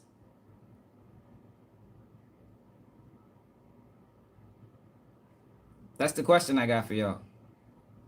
Is this neglect? Is this bad parenting? What is it? I got questions, man. What laws they change? What laws they change? Allie, the snowman and her friend. What laws they change? Did they get? Why parents ain't being charged? Yo, with all these shootings. Let's see.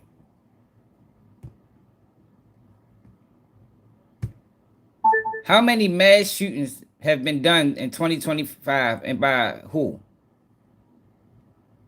According to worldpopulationreview.com, Serbia experienced 2 mass shootings in 2023, just 2 days apart, and Sweden experienced the country's deadliest school shooting in history in February 2025.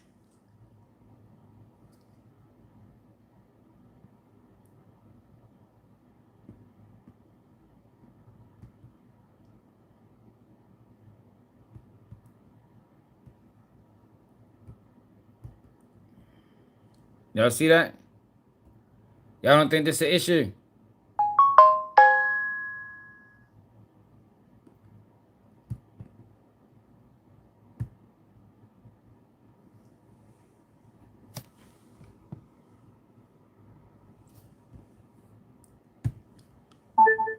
White people, percentage of people that, oh shit. According to the global... No. What ethnic group commits the most mass shootings? According to Statista.com, between 1982 and August 2025, 84 out of the 155 mass shootings in the United States were carried out by white shooters. Yo, can we get some laws changed?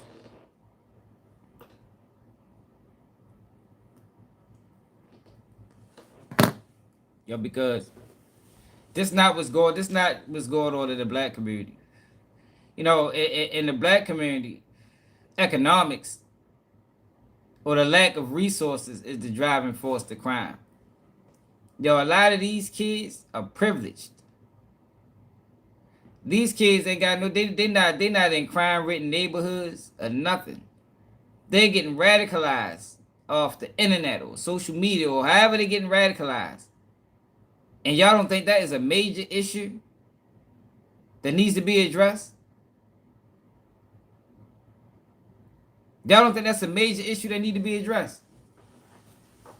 54%?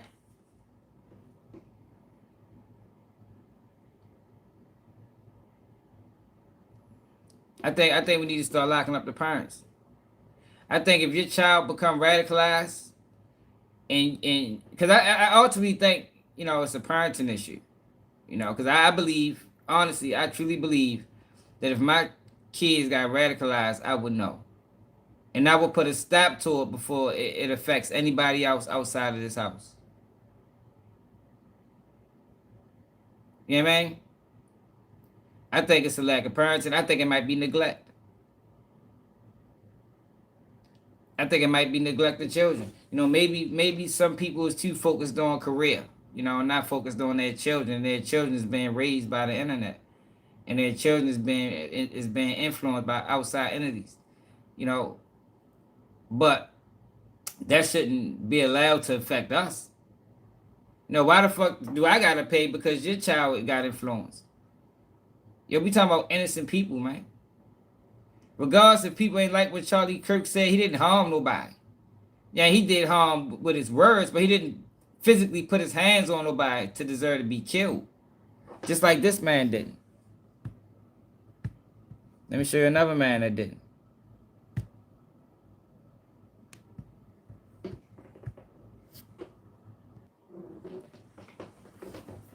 All they did with these mass shootings is start putting metal detectors in schools. Let's see new details on the Colorado shooting.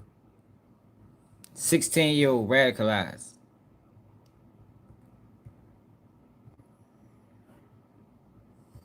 See, yo, it's crazy. I'm sitting here trying to provide real solutions. I'm trying to raise awareness to a problem, and y'all want to troll. That shit crazy. Well, overnight in Colorado, crowds gathered in the Denver suburb of Evergreen for prayer, music, and reflection, supporting one another after Wednesday's school shooting. Admit that. A 16-year-old boy shot and injured 2 students with a revolver and later died after shooting himself. Police are now releasing more information about his motives. They say he was radicalized by an extremist network and posted these photos of the gun to his X account that officials linked to him. But they still are not sure how he got the gun or in fact, how many radicalized murders has there been in this country? How many people have been murdered due to radicalization? According to Economist.com, by its count 37 people have been killed in such attacks in America this year, and 373 since 2020. No, we ain't doing that. Timothy McVeigh. According to Wikipedia, McVeigh was a top-scoring gunner with the M242 25mm cannon of the Bradley fighting vehicles used by the 1st Infantry Division and was promoted to sergeant. These my 1995 Oklahoma City bombing, man. Like, come on now, man. Y'all tripping. And we don't respect that. Black people call that out, Shadow. Like, we fail with it. See, this the difference between us and some of y'all. Like, I ain't gonna say all y'all. It's just some. Yo, we fail with it. Yo, what that man did was out of line. I can say that. I can say that. And don't feel bad about it. He killed that girl for absolutely no fucking reason. That shit was stupidity. It was stupidity. But y'all can't say that when it's reversed.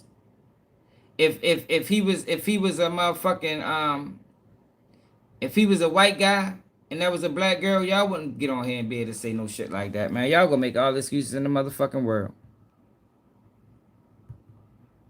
Y'all gonna make all the excuses in the world. We don't do that in our community.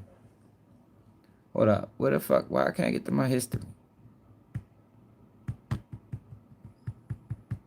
Hold on.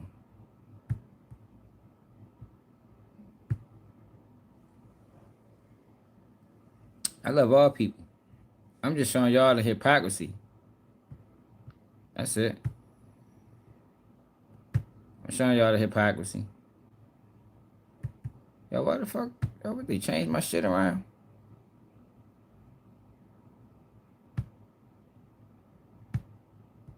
Oh, here you go.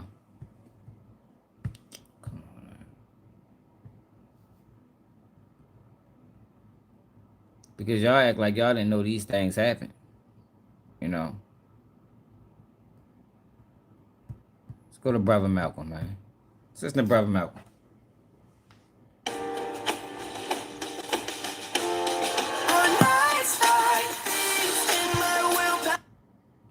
Violence is brought up, but it's not connected with any other Muslims.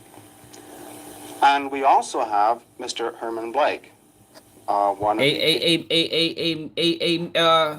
whatever your name is, me, whatever, me, not you. I agree, but you see how you can make that separation though when it's beneficial. Why we didn't hold the same principles or the same values when it was black people? That's all I'm saying, man. That's all I'm saying. Me, not you. I agree. I agree that we shouldn't individualize. We shouldn't. White people are not bad. Individuals can be bad, but don't blame the entire group. I agree. Yeah, but most people don't do that.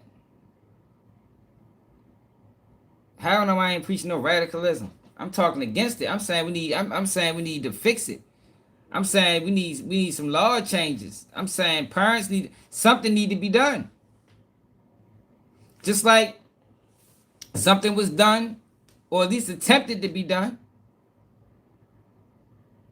when they was running the narrative on black crime, man.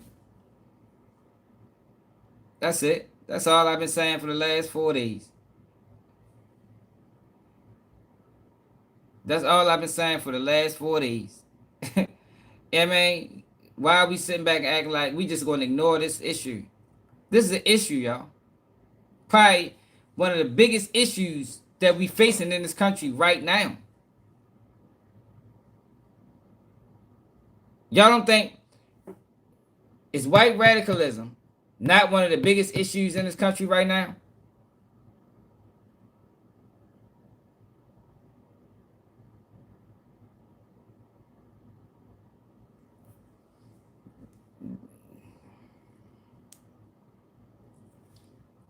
That's crazy.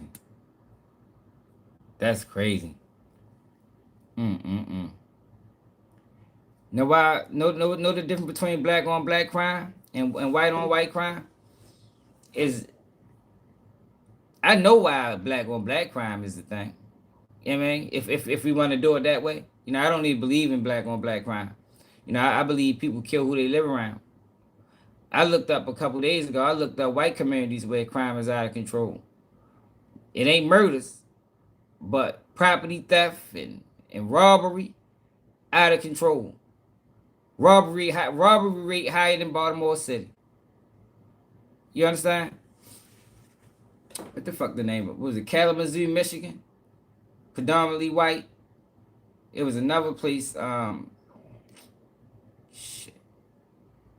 The fuck was that other place? I could pull it back up.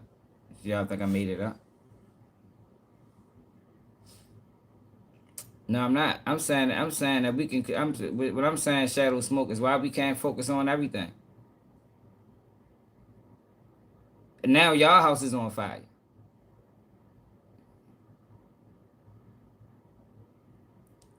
No, we ain't talking about race. I'm talking about the hypocrisy and how this country treats and how the people in this country treats problems when it's not beneficial to their beliefs. That's what we're talking about. You got one group of people that if the hammer is laid down on another group of people, they all for it. They all for it. They support it. They championing it. Black on black crime is the example, Cody. Black on black crime wasn't real. It wasn't real.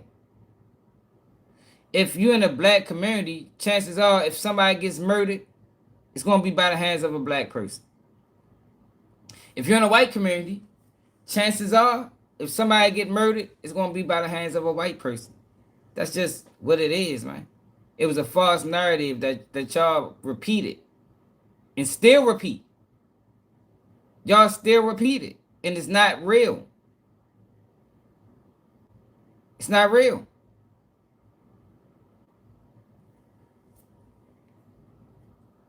All I'm showing y'all is the hypocrisy.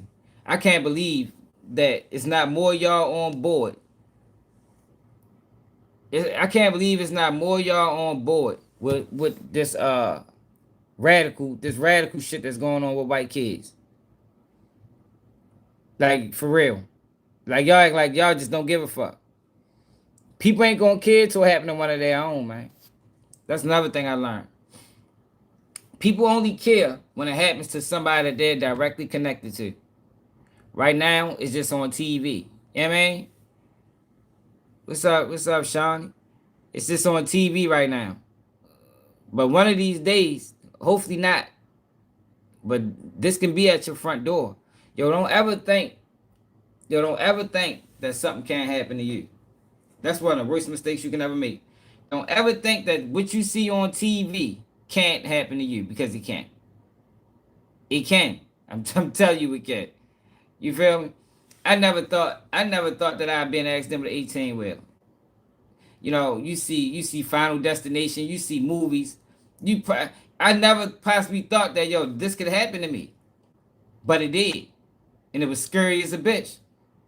You feel me? One of the most, and I done been through some things. That might have been the most scared. I don't think I ever been more scared in my motherfucking life.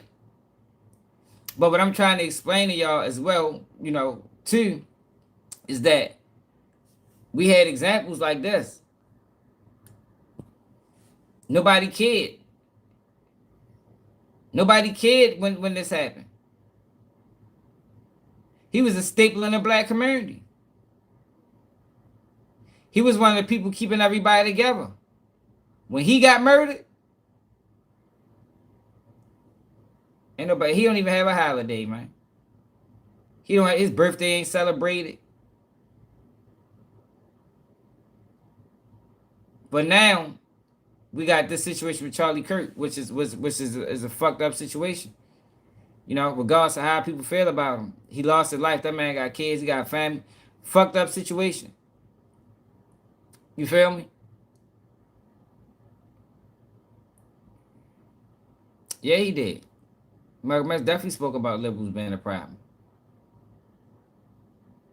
But now it's this uproar. But since it's being perpetrated by white people,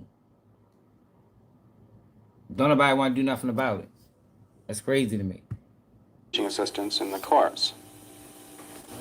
We will discuss today some of the goals and some of the strategies of the Nation of Islam. And I wonder if Mr. Blake might start it off by asking Mr. Shabazz a question. Minister Malcolm, the thing that I thought might be good for starting it off is to talk about one of the most pervasive beliefs in the general society about the Nation of Islam, and that is that it is an organization dedicated to the use of violent means to attain its goal. They call this a hate group. Let's go back. Let's go back. The FBI director called this a hate group. A hate group. There wasn't no hate group, man. They did things for the community. Look at what he said about the Black Panthers. Remember, we watched this yesterday. Listen to the FBI director. Like I told y'all yesterday, I want one of these. I think we deserve one of these speeches about these white radicals. We deserve one of these speeches, y'all. I think it's overdue. It's been going on for too long.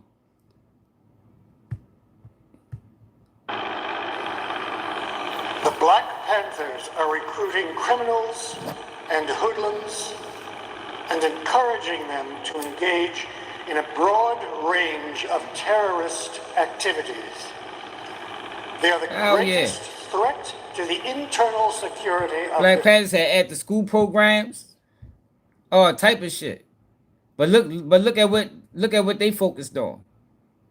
Listen to what he said. They are the greatest threat to the internal security of this country. We want to make it clear to black youth that if they want to be revolutionaries, they will be dead revolutionaries. They dirty. Both sides, Cody. Both sides. He said they'd be dead revolutionaries. Now let's go back to Malcolm X. Nope. Get more flexibility with NFL Sunday Ticket month to month. But white nationalism been around for eons. Why are they still around? Why haven't they been depleted? Why haven't white nationalists or white extremist groups been depleted? The Black Panthers was depleted.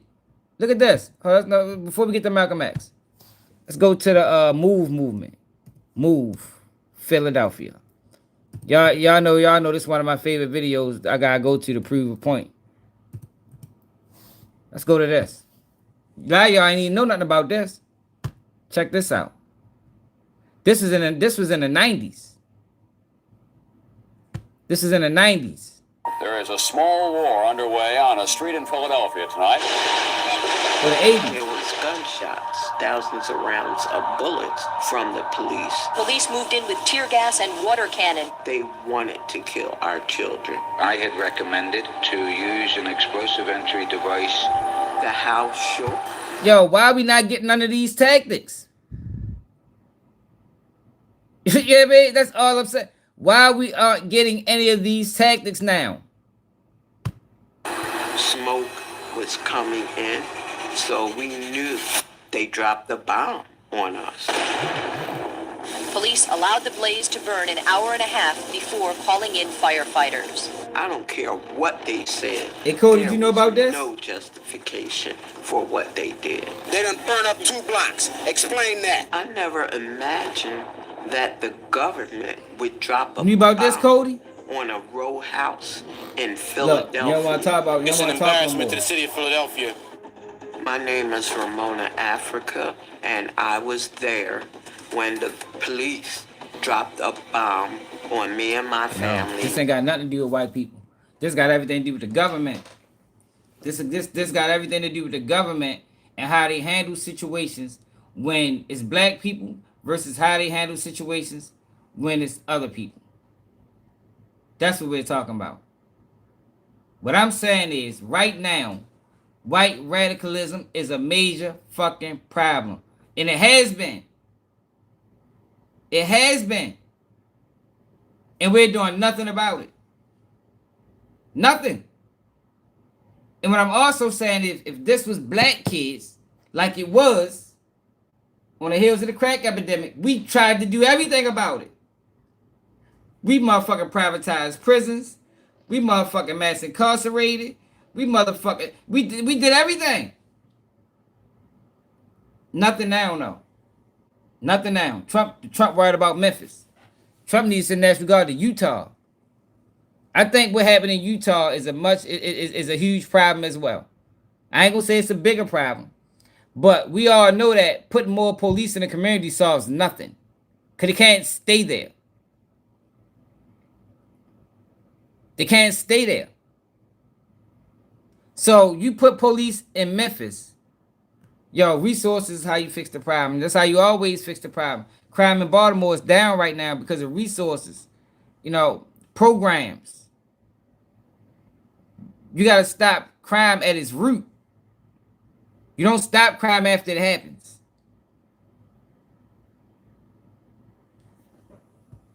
May 13th of 1985 and killed 11 of my family members.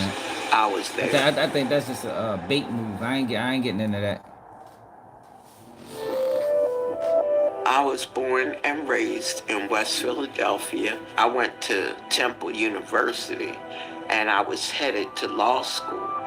But after I met MOVE, I wanted to be a revolutionary. MOVE is a revolutionary organization founded by John Africa that believes in revolution, not in fighting and bloodshed, but true revolution. I joined MOVE in 1979. I was listening to what was happening with MOVE and could not believe that the cops were attacking MOVE the way they were. Until today, there was a house in Philadelphia filled with people who for years confounded everybody. They called themselves MOVE and never said what that meant. They tried to live in the city as if it were the forest, ignoring modern plumbing, trash collection, or rat control. They offended the neighbors first and then the city, which ordered them out last year. Today, the city went to move them. As firemen crawled forward with a water hose, shots rang out.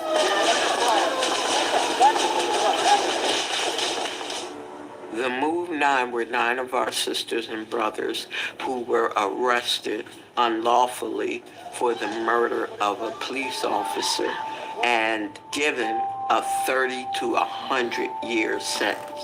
Last December, 9 MOVE members went on trial for the death of Officer Ramp.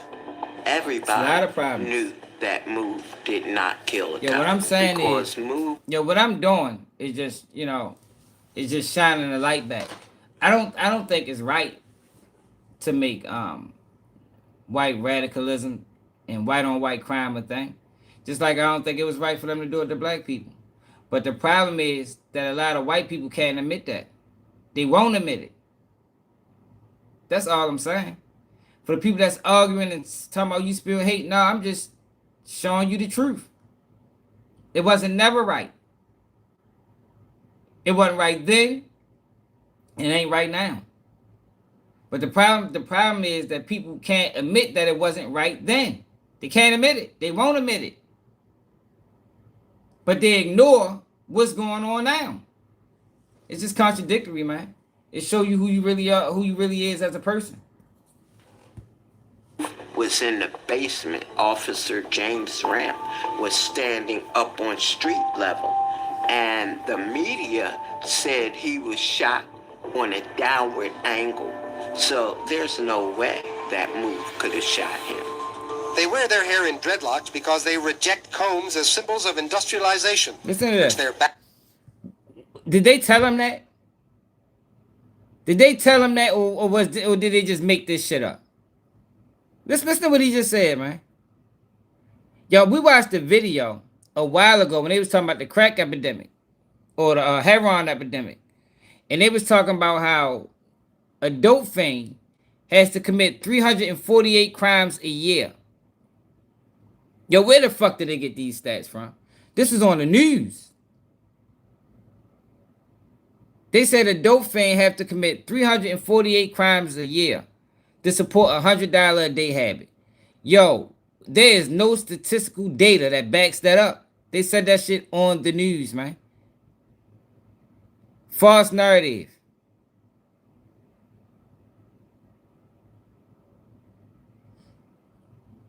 No, I'm not.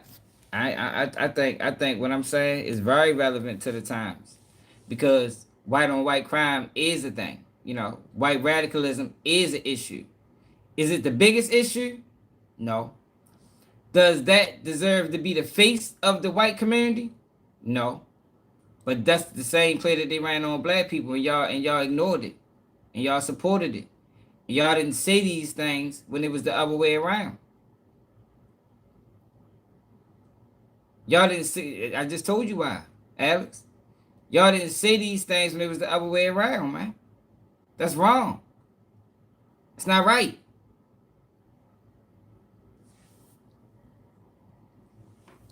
Y'all got all the compassion in the world now.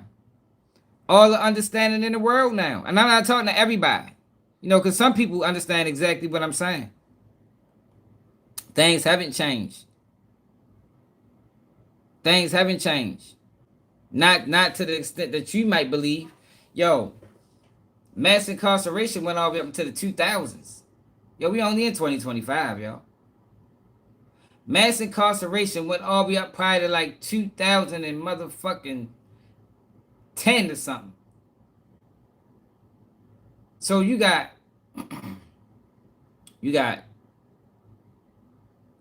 and I don't like going back to slavery, you know. Yeah, my argument doesn't ever go back to slavery. But you got Jim Crow that was in the early 1900s. You got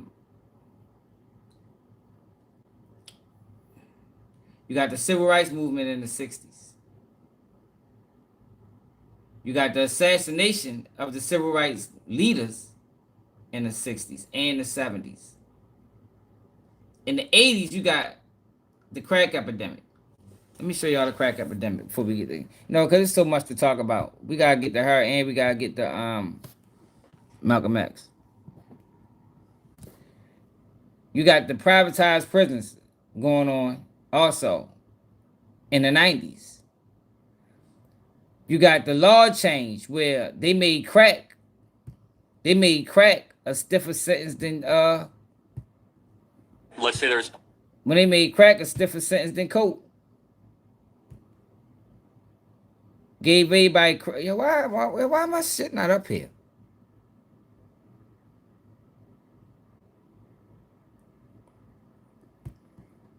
There you go. Crack hits Baltimore. Check this out. 80s. Crack hits Baltimore. See the title? Let's see what happened. This is on the news, y'all. As crack hit Baltimore, word on the streets is it's everywhere.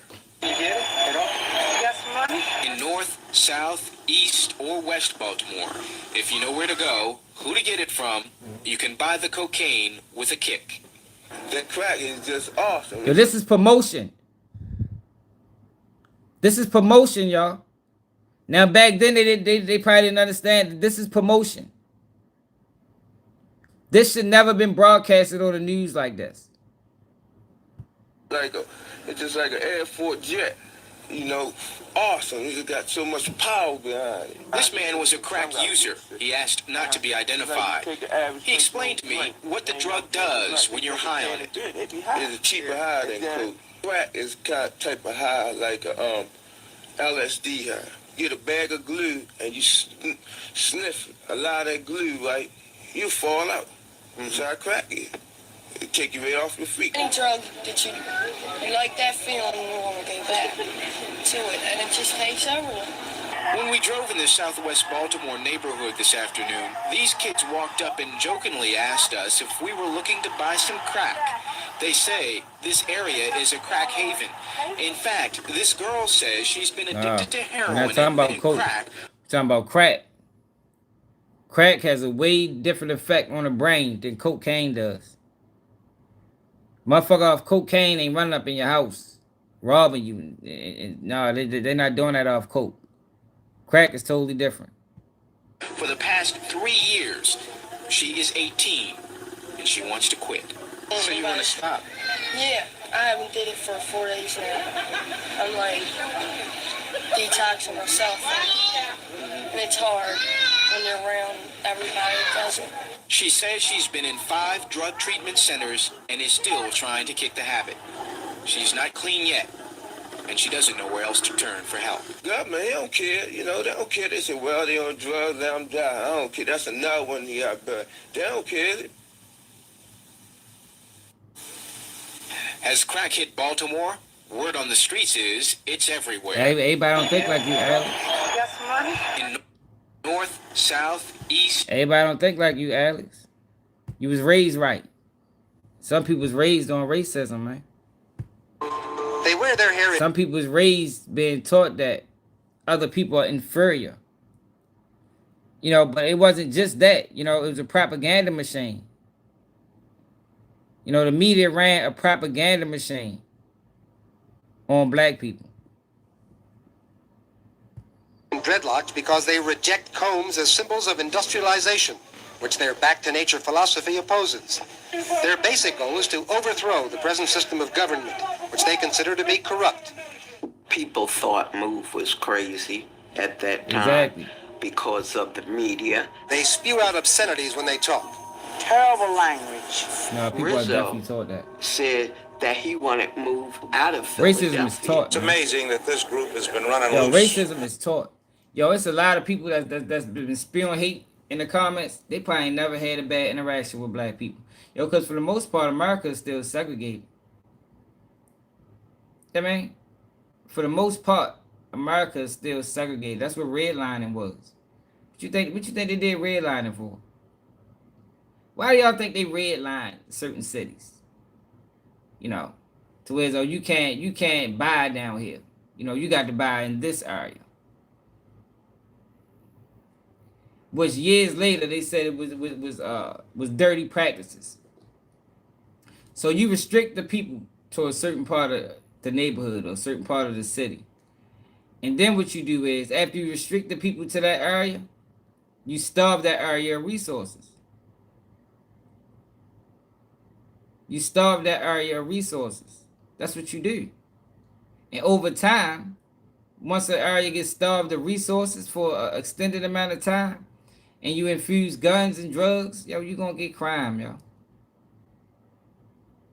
You're going to get crime. You're going to get murders. You're going to get assaults. You're going to get robberies. I mean, it happens. You know, it'll happen in your community if they was to do it. Now for a half a dozen, couple, 3, 4 years that I know of, and they should have been in prison many, many months ago.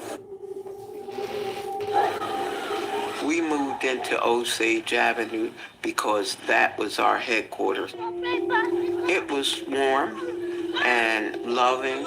There was children there. We would take them to the park. That was mainly our day. Some people said we was on the loudspeaker day and night, every day. That was just a lie. Probably promulgated by the police along with the media. We were getting along with our neighbors and nothing was going on. That's why we were surprised and shocked when hundreds of cops invaded our area trying to throw Move out of our home. And this was on Sunday, Mother's Day. There is a small war underway on a street in Philadelphia tonight. It has been going on all day between hundreds of Philadelphia police and a bizarre... Hey, Suburban, how you going to arrest your way out of this? You know, like, the community breeds criminals. What's up, Nikki? The community breeds criminals, man. The environment breeds criminals. Yeah, everybody's a product of their environment. You know, if you grew up on a farm then the way you view life is going to be based off of how you was raised on that farm. If you grew up in an environment where it's death and destruction and drugs, yo, it's a good chance that how you view life is going to be centered around what you grew up on, what you seen. You know, everybody is victims of their environment. But that's not going to fix anything. Do we want to fix the problem, or do we just want people in jail? You know, we got to take it back to that question. So do you want to fix the problem, or do you want people in jail? Because jail is a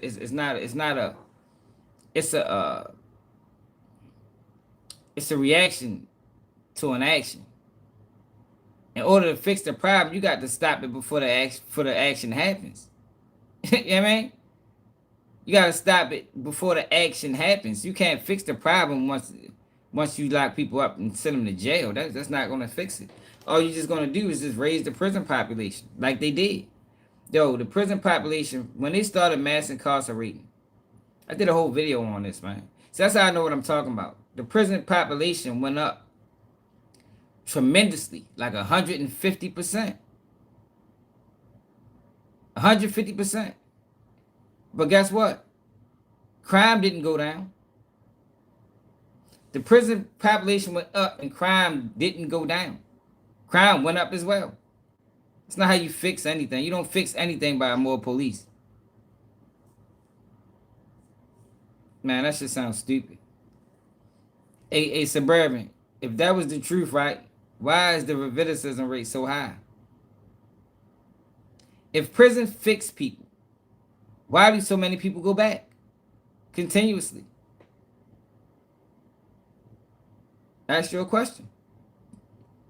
You said prison fixes people, right? Why do people go back so often?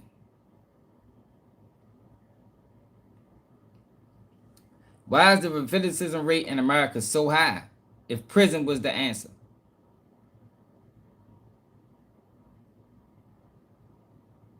No, it doesn't work.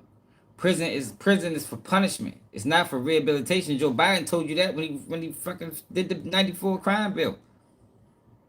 It's for punishment. It's really slavery. It's really free labor, or labor, cheap labor. That's the really they make all type of shit in prisons. They make license plates. They pick cotton. It's free labor. It's just a way to get free labor out of people, and it don't be constituted as slavery. You know what I mean? Motherfucker, I was working at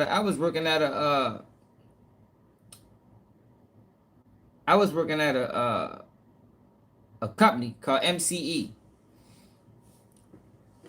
MCE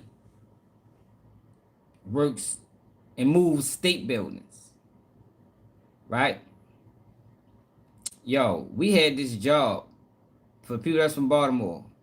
It was a highway administration on Guilford Avenue. We moved this highway administration from Guilford Avenue all the way to Pikesville, some motherfucking way. I was getting paid. The fuck I was getting paid? $100 a month? $100 a month. It might have been, let's say it was 20 hours. It took us probably a month to do it.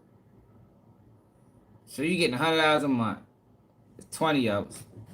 What's that? $2,000?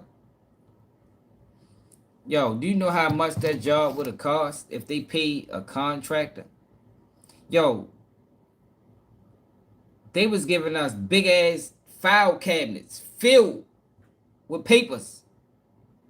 We had to take these bitches down steps. Only reason people did the job because we wanted to be back in the city. I was already out Jessup, Maryland. I mean, this is my only chance to get closer back to the city. Because at this time, I'm on my way home. I probably got like less than 2 years left. You feel me? But if that job would have got contracted to somebody, to a company, they'd have probably paid $100,000 for that shit, man. Easy. They got that job done by kicking out maybe $5,000 between us and the real workers, and the real workers ain't do shit. They just stood there. Yeah, they probably got that job done in a month time. I say they probably saved $90,000, man. $90,000 they saved. But we don't get that money. That money go right to the pocket. And I said that to say, yo, prison doesn't rehabilitate. Prison, it's not. It wasn't designed to rehabilitate.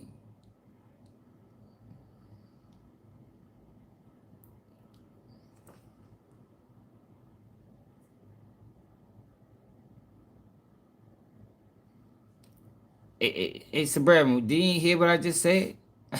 I just told you I was in prison. What did you talk about?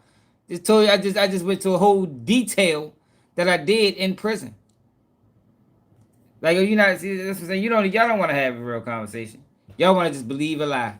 Continue believing a lie, man. Believe it. I ain't trying to change. I ain't trying to sway nobody's opinions. You know, if you want to live a lie, live that motherfucker.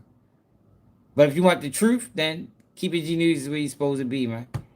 Back to Nature group called Move. No, it didn't work.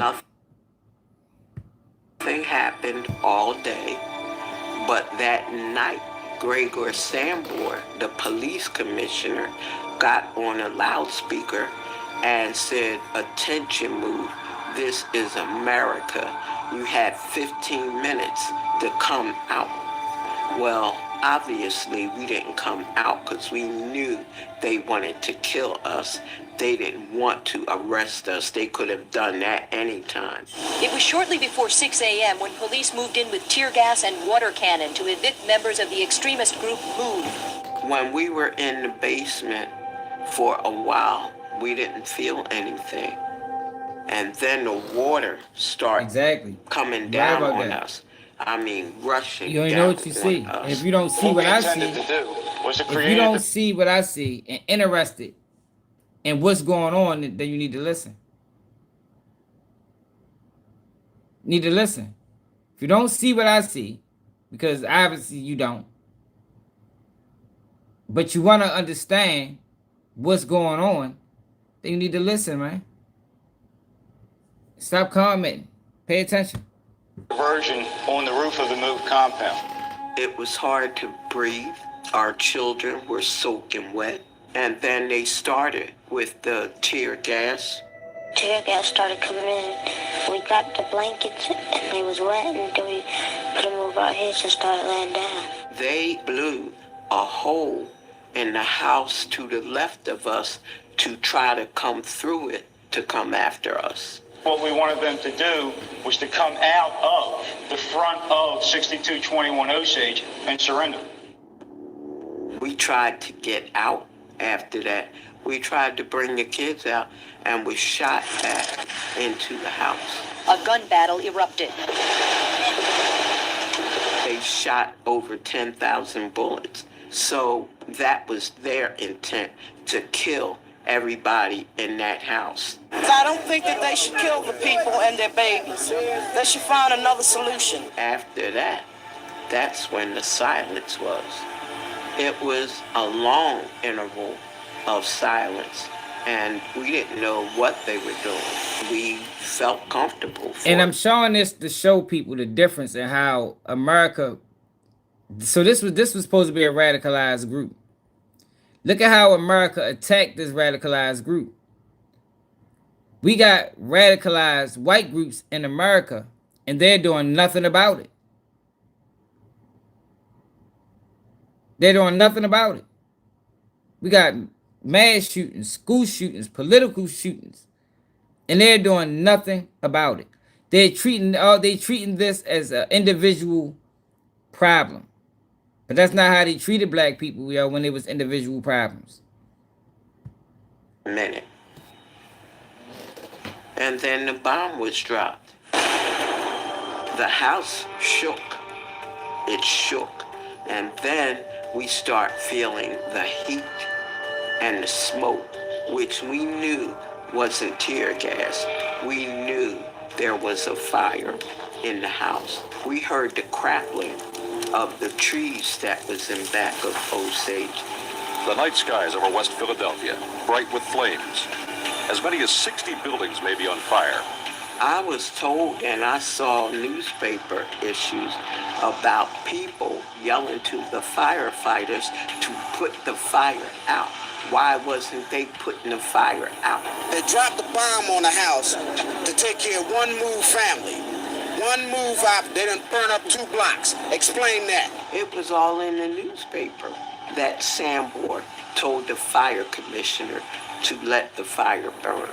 The fire burned for an hour and a half before police called in firefighters. Tonight, it is unknown exactly how many. It was kids in this house, y'all. The United States government dropped a bomb on a city block, on a city house that had kids in it. Then let the fire burn for an hour and 30 minutes. Move members may have escaped the blaze, or how many, perhaps, were trapped inside. We all decided we was coming out, and we were bringing the children out of the house and hollering to the police, we're coming out, we're bringing the children out. And their response was gunshots. Bertie was right behind me, so when I decided to come out, I grabbed him. And that's how we both got out of that house, that blazing inferno. Police grabbed me and arrested me and put handcuffs on my arms, even though I was burnt. And they grabbed Bertie and put him in a police van and took him away. I never saw him again. In the hospital, I was looking for the rest of my family to come in, and nobody came in behind me. And that's when I knew some of my family at least were dead. Philadelphia police this morning continue searching for more bodies in the burned rubble of a West Philadelphia neighborhood. One by one, more bodies of MOVE members were found in the rubble of their fortress home. The toll now higher than most had expected. 5 children and 6 adults. Nobody was ever arrested for the murder of my family. Nobody went to jail but me. Come on now, man. I was arrested. I was the only one put on trial for arson, conspiracy, everything that they did, they charged me with. The jury found me guilty. I was sentenced to 16 months to 7 years. So I did the whole 7 years. Did the whole 7 years. Now let's get back to Malcolm X. Come on, man. I'm just saying, yo, why are we treating this shit different? Why are we treating right radicalism different? This is how America treats people when they think they became radical. That's all I'm trying to highlight. And nobody had an issue with this. Now we got an issue with radicalized white children, and don't nobody want to do nothing. Check it out, TV. What it do? If you are someone that literally writes, don't nobody want to do nothing, man. We just gonna sit around and just keep allowing it to happen. I think that is insane. That's insane, man. The question I have is, how true is this? And why do you think it persists in society? Well, the Muslims who have accepted the religion of Islam and follow the religious guidance of the Honorable Elijah Muhammad have never bombed any churches, have never murdered any little girls, as was done in Birmingham, have never lynched anybody, have never at any time been guilty of initiating any aggressive acts of violence during the entire 33 years. Yeah, but I ain't fucking with that. That's the charge. What they're trying to do with that situation, they're trying to tie that situation into the Charlie Clark situation, and try. Yeah, man, we ain't doing that because that's what they want. You know, they want to turn this issue into a white on black issue, But black people ain't got shit to do with what's going on right now. Thus actually stems from the guilt complex that exists in the conscious and subconscious minds of most white people in this country. They know that they've been violent in their brutality I never supported Black Lives against Matter. Negroes. And they feel that someday the Negro is going to wake up and try and do unto them as they have done do unto the whites as the whites have done unto us. We aren't a violent group. We are taught by the Honorable Elijah Muhammad to obey the law, to respect everyone who respects us. We're taught to display courtesy, to be polite. But we're also taught that at any time anyone in any way inflicts or seeks to inflict violence upon us, we are within our religious rights to retaliate in self-defense to the maximum. Hit the like button. Let's get to 100 likes, y'all. Hit the cash apps. We Put the never platform. initiate any violence upon anyone. But if anyone attacks us, we reserve the right to defend ourselves. So to accuse us of being violent is like accusing a man who is being lynched, who is being hung on a tree, simply because he struggles vigorously against his lyncher. The victim is accused of violence, but the lyncher is never accused of violence. And I only point this out because the various racist groups that are set up in this country by whites and who have actually practiced violence against blacks for 400 years are never associated or identified or made synonymous with the term violence. But whites speak of Muslims almost synonymously with violence. Whenever Muslims are mentioned by them, violence is brought up. But it's not connected with any other group. This is a sort of a propaganda tactic, or what I would call psychological warfare, to in some way make the image of the Muslims in this country be a violent image rather than a religious image. I'd like to ask a question in that regard. What's interesting is that members of the Nation of Islam have not used violence even when black Americans were attacked. How do you account for this? Does this in any way contradict some of the basic premises of your movement? I don't know how you mean. Well, you maintain, for example, that you will not, or that you should not use violence unless you are attacked by the white man. And I think we can note in the last several years, certainly, dozens and dozens and dozens of instances in which Negroes have been attacked, killed in some instances. You mean in these demonstrations? These demonstrations and the bombings, for example, recently in Birmingham where they killed 4 little Negro girls. And what interests me is the fact is that the Nation of Islam has not done anything to retaliate. I think you should be happy. The important thing is, does your lack of action contradict your basic principles? I'll explain it.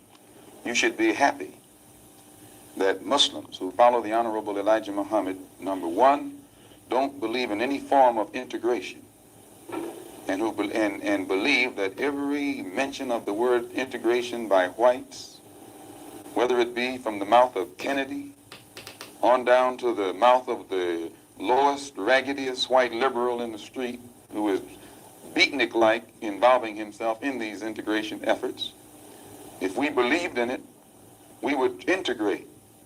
And we would fight anybody who got in our way or made any effort whatsoever to stop us from integrating. If we really believed that the law of the land, the Supreme Court, and other so-called judicial bodies were for real when they talked about integration, we would integrate. And knowing that the law was on our side, in any effort we made to demonstrate toward integration, why, we would know the law should be on our side, if it's the law of the land.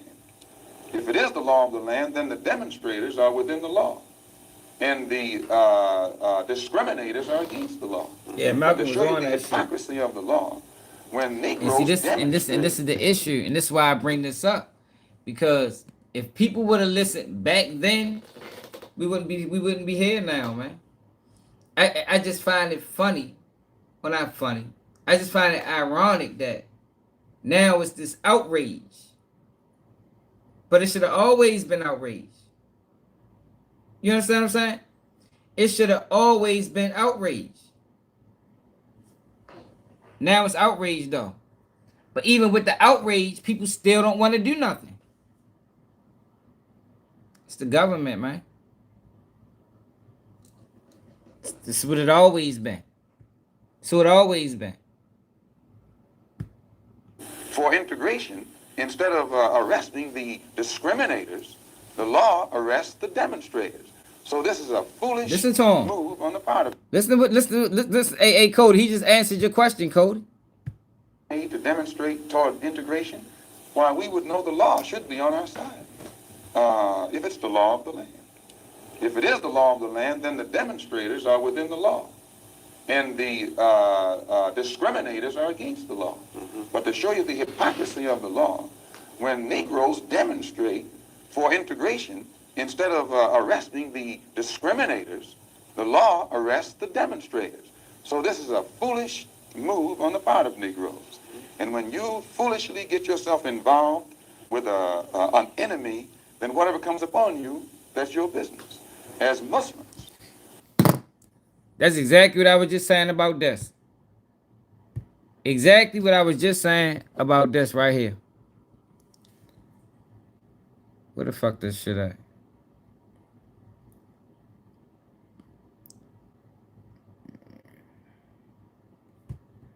This shit right here. This guy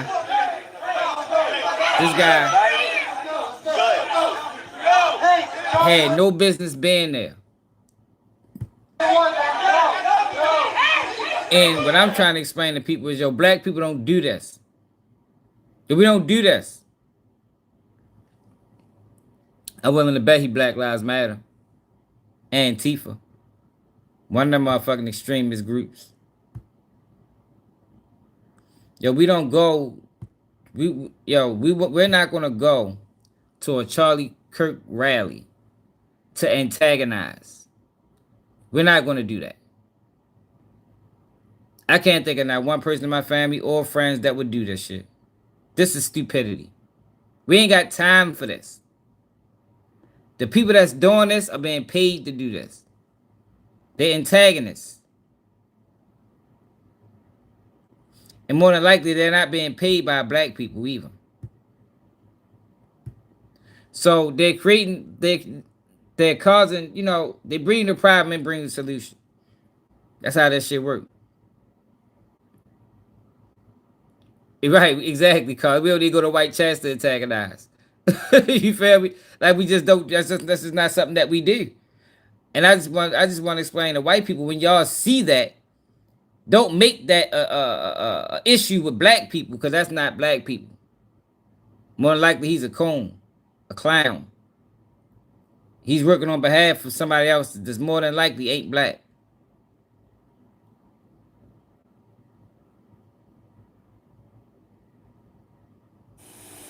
We believe that separation that's what they're trying to do, is the best way and the only sensible way, not integration. And but on the other hand, when we see our people being brutalized by white bigots, white racists,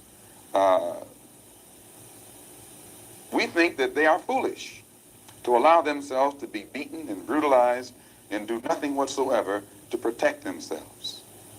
They are foolish. They should have the right to defend themselves against any attack made against them by anyone. If a dog is biting a black man, the black man should kill the dog. Whether the dog is a police dog, a hound dog, or any kind of dog. If a dog is sick on a black man, when that black man is doing nothing but trying to take advantage of what the government says is supposed to be his, then that black man should kill that dog or any two-legged dog who sicks the dog on it. Should other black men help that particular person who was attacked? I think you'll find, sir, that there will come a time when black people wake up and become intellectually independent enough to think for themselves, as other humans are intellectually independent enough to think for themselves. then the black man will think like a black man, and he will feel for other black people. And this new thinking and feeling will cause black people to stick together. And then at that point, you'll have a situation where when you attack one black man, you are attacking all black men. And this type of black thinking will cause all black people to stick together. And this type of thinking also will bring an end to the brutality. Yo, I'm not an Obama supporter, bipolar bear. Like, so I don't know if y'all what y'all think. Yo, but this ain't that. You feel me? This ain't that, my guy. Inflicted upon black people by white people. And it is the only thing that will bring an end to it. No federal court, state court, or city court will bring an end to it. It's something that the black man has to bring an end to himself. Minister Malcolm, let me, on the basis of your two remarks, ask a double-pronged question. One, is it then your assertion that the laws with respect to how Negroes are supposed to have equal opportunity and equal rights in this country are not meaningful or believed by whites? And secondly, what then is your opinion and attitude toward the civil rights movement in general, and particularly the Reverend Martin Luther King and his philosophy of nonviolent? Hey, Cole, that's crazy, Cole. How you going? Cole, you've been over here all this. You've been over here all this time. I've been conversing with you, and this motherfucker says this is a black only channel, and you gonna say same that way? Yo, that is crazy, yo. If that was the case, I should have just been ignoring your motherfucking ass the whole time. Yeah, I mean, if this is the black only channel, Cody, I should have just ignored you. I ain't playing victim. I just think that was idiotic for you to be like, oh, hell no, everybody cool over here. We having dialogue. The white people really passed meaningful laws. And reading the comments. It would not be necessary to pass any more laws. There are already enough laws on the law books to protect an American citizen. You only need additional laws when you're dealing with someone who is not regarded as an American citizen. But whites are so hypocritical. They don't want to admit that this black man is not a citizen. So they classify him as a second-class citizen to get around making him a real citizen. If he was a real citizen, you'd need no more laws. You'd need no civil rights legislation. Civil rights, when you have civil rights, you have citizenship. It's automatic. White people don't need laws to protect their citizenship because they're citizens. But they don't want to tell us we're not citizens. And at the same time, they don't want to pass laws that are meaningful enough to protect us as if we were citizens. And the Supreme Court desegregation decision is the best example I know. That's a law from the Supreme Court. 10 years have gone by. No desegregated schools. It hasn't been implemented beyond, I think, 9% in 10 years. So this just shows you the hypocrisy of the American white man. They talk out of both sides of their mouth. Because what we're doing, I'm showing the hypocrisy, man. I'm showing the hypocrisy. I'm showing y'all also that Charlie Kirk is not the first person this has happened to. I'm also showing y'all that if people would have cared enough when it happened to Malcolm X, when it happened to Martin Luther King, when it happened to all these other people, then Charlie Kirk probably still be alive. This is 1963. But the problem is people didn't care. History repeats itself, Billy. People didn't care when it was the other way around. People probably cheered, you know. Charlie Kirk said Martin Luther King doesn't even deserve a holiday. Juneteenth shouldn't be a holiday. You know, these is this rhetoric that he spewed. Charlie Kirk got murdered because of his political views. The same reason Malcolm X got murdered. The same reason Martin Luther King got murdered. What I'm saying is, if y'all would have cared enough then in 2025, this shit still wouldn't be happening. That's why we watching this. He already admitted, man, we ain't harmed nobody. I ain't never raped nobody. I ain't never hung nobody. I ain't never did none of this. This man was murdered because of his political beliefs.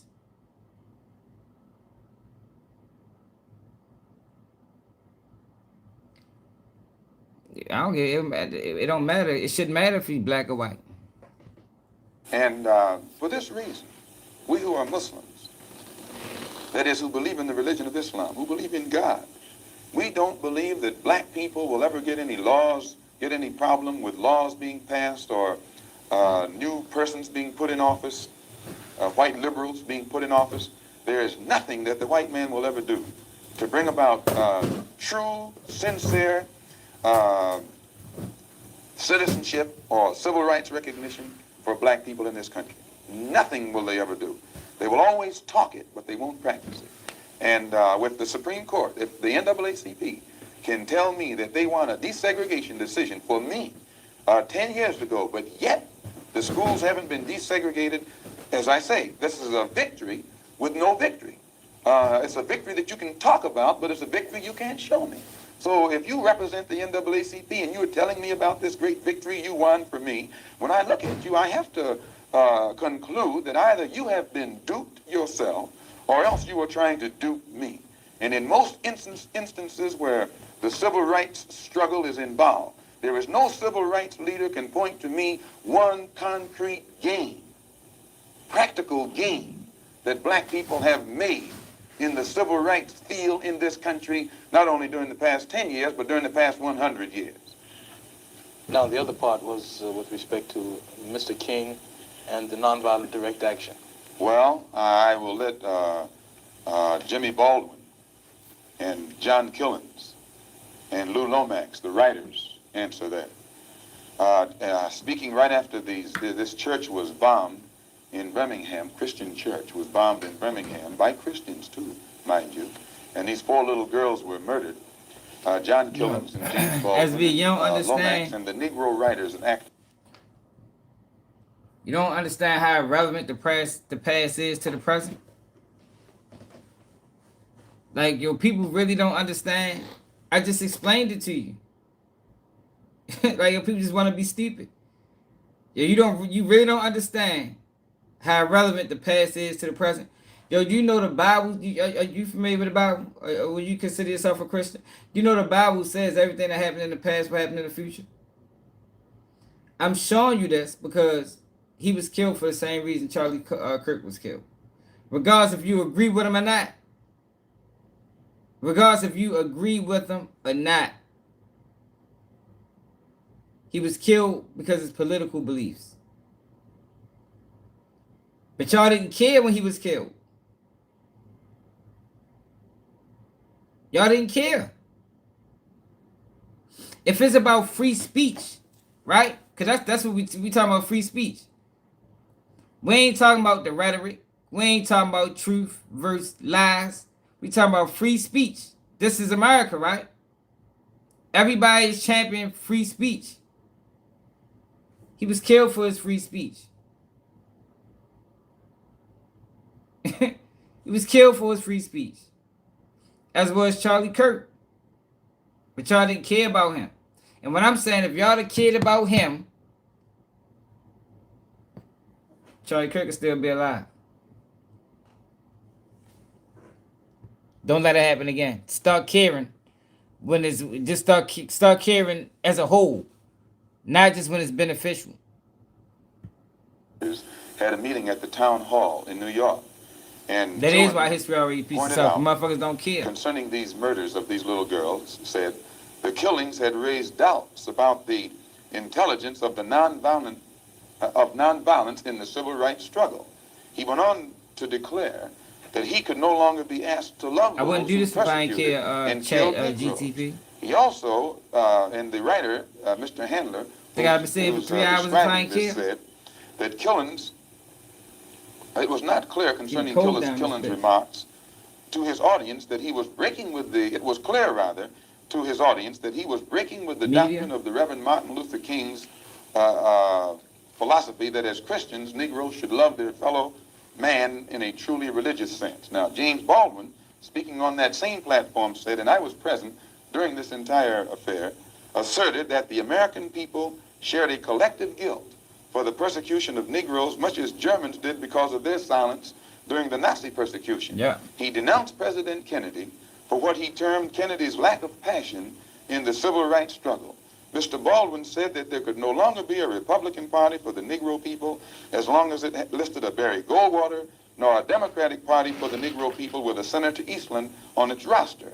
He asserted that the federal government acted swiftly and energetically, that unless the federal government acted swiftly and energetically, future slaughter would make Birmingham look like a dress rehearsal. And now, what do I think about King's attitude? No problem, Nick. Appreciate King's you, Nick. right-hand man, Wyatt Walker, at King's convention, according to the New York Times on September the 26th, said, quote, we have been duped, meaning these persons involved in the civil rights struggle, of which King is the symbolic leader. His right-hand man says, and I quote, we have been duped, or have duped ourselves, into believing that the chains have been broken, when in truth we have only been chained more securely. Dang. Half freedom has in many instances been worse than no freedom at all. Why, don't ask me what I think about their struggle. I can tell you what they think about their struggle. And they are pointing out that it is becoming more difficult every day for the civil rights leaders to keep the masses of black people nonviolent and long-suffering and patient and keep them from becoming disenchanted. I hope that answers your question. Well, now there's a new party which has started on the East Coast called the Freedom Now Party, an all-black organization.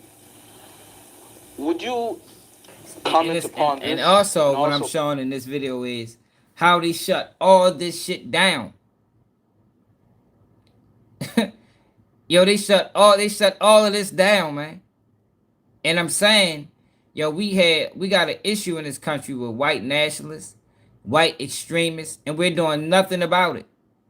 Nothing. It's crazy. It's hypocritical. Upon the possibility that the Nation of Islam might begin to turn some of its attention to the political arena in view of the fact that it is in the political arena that Negroes have not been able to in any way get justice. It ain't about what I recommend. America recommends jail, man. Whenever that's all they recommend. Jail, prison, stuff for penalties on crime. We ain't getting none of that now. I just think it's strange. You know, I think it's ironic. I'm not familiar with the Freedom Now Party. I'm not too familiar with politics, period. Only that in the sense that white politicians have usually been very hypocritical. I'm talking about parents. Negroes are concerned. I'm talking about the parents of radicalized children. If you have a sense that your child is radicalized and you do nothing about it, and your child end up participating in one of these mass shootings, your ass should be arrested for that shit, man. Because I'm telling you, if this is black kids, they'd have figured something out. I bet you that. So I'm a bit disenchanted with politicians and politics. The Honorable Elijah Muhammad is a religious man, and his teaching is religious, and his solutions are religious. The Freedom Now Party, from what I understand, is headed by a lawyer named Conrad Lynn. I know him. He probably means well. Before passing an opinion on what it is he's trying to do, I would like to analyze it and see who's subsidizing him, see who his friends are, especially who his white friends are. And after a careful analysis, if I could conclude that there was no white support, I would be inclined to have confidence in it. But if I saw him leaning too heavily upon his white liberal friends for support, then I'd be suspicious of that too. The Muslims, in my opinion, represent an all-black party. And the Honorable Elijah Muhammad pointed out what the fuck is that? At before 10,000 in Philadelphia on September the 29th at a rally that we were having, that in 1964 the black people should band together and do something about electing representatives, black representatives, politically, who have the rights and the best interests of the black people at heart. And that we should also unite together and sweep out of office all of the black political puppets who are used by the white power structure to continue white supremacy in our communities. In that regard, would you include Congressman Dawson, for example, from Chicago, and some of the people who represent him on the Chicago City Council? In what regard? In the area of acting as a puppet.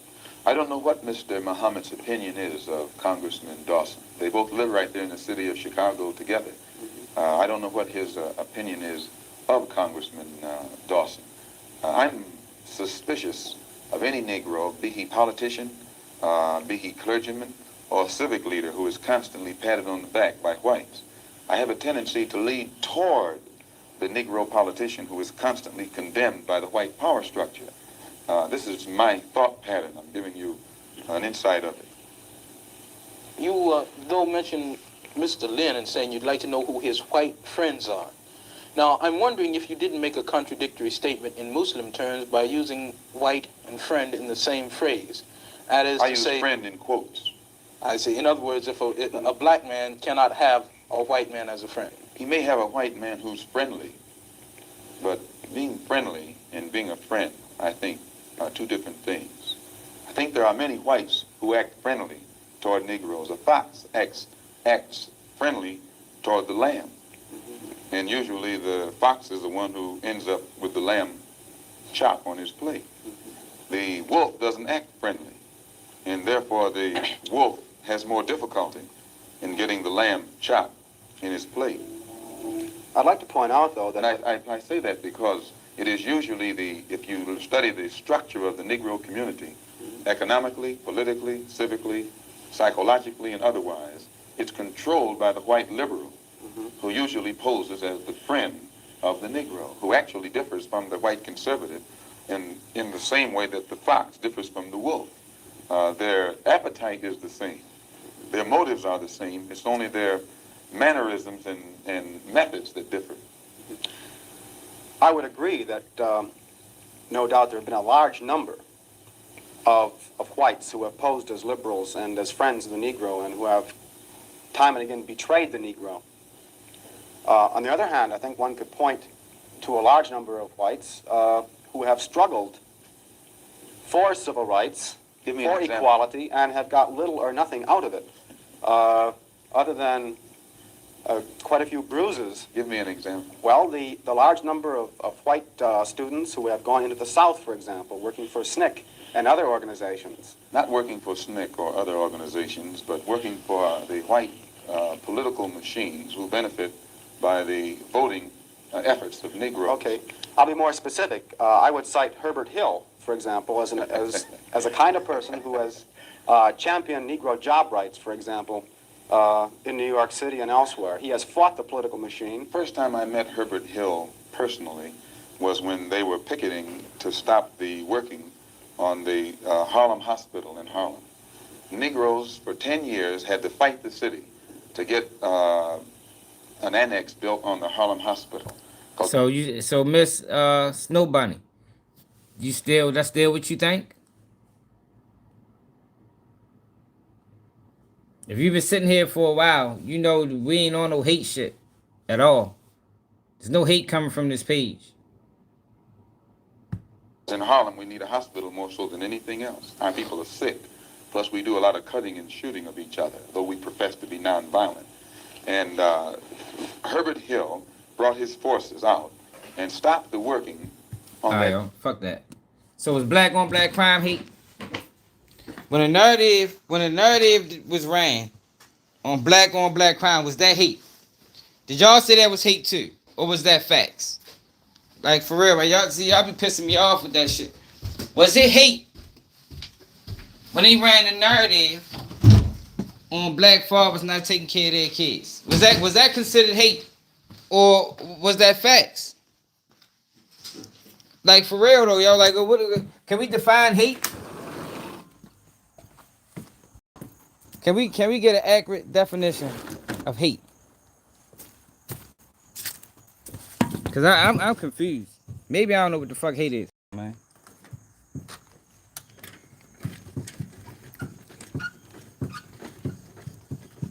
Motherfucker, sun beaming.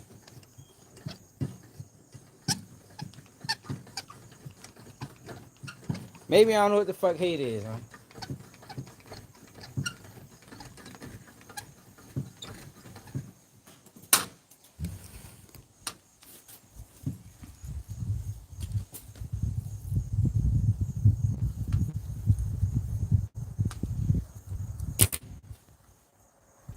No, I'm asking y'all what's hate? Because people keep talking about hate. I don't think anything I said was hateful. I don't think me saying that white on white crime is hate. I don't think me saying white on white crime is a problem. I don't think me saying white parents need to get a better hold on their children. I don't think that's hate. How? But why is it dumb now? I just don't remember none of this, man, when it was the other way around. That's all I'm saying. I don't remember this frustration or anger or whatever you want to call it. I just don't remember this show when they were saying black on black crime was out of control and they was mass incarcerating people. I don't remember. I just don't remember. I don't remember people flooding my comments. You know, what I see is people coming over here saying black people 13% of the country and they commit. Is that hate? It's the statistic of saying that black people is 13% of the population, but commit 50-something% of the murders. Is that hate? Would that be considered hate? Because by you saying that, right? What is the difference between me highlighting that 54% of the mass shooters in this country is done by white males? How is that hate? But you heard what I just said though? Are those facts too? Is white radicalism a problem in this country? Okay, so that's what we dealing with. We dealing with facts. We dealing with facts. We ain't dealing with no motherfucking hate. It is facts. Look, you see, Billy, you're a racist because you can't accept reality. I can accept reality that black people that is committing most of the murders by capita, per capita, not by numbers, but per capita in the United States. I can accept that. I seen it. You feel me? I know, but I know why. You know, it's not because black people is inherently violent or black people is just crazy or we uncivilized. No, it ain't that. You know, it's just economic issues. You know, poverty breeds criminality. You know, lack of resources brings crime. But white radicalism is an issue too. What's the result? Can y'all tell me why? How I just provided reasons as to what's going on in the black community. How do we fix white radical kids?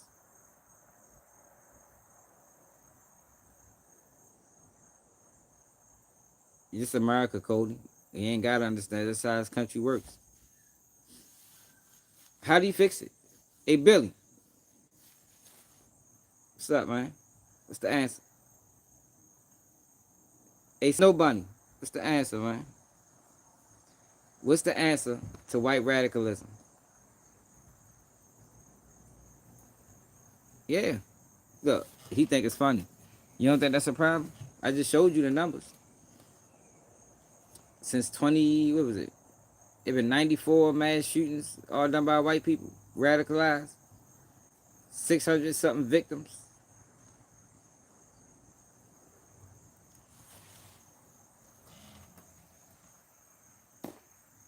The fuck? I think it's bad parenting. Would that be racist if I was to say it was bad parenting, would that be racist? Was it racist when they said that black fathers didn't take care of their kids? Was that racist?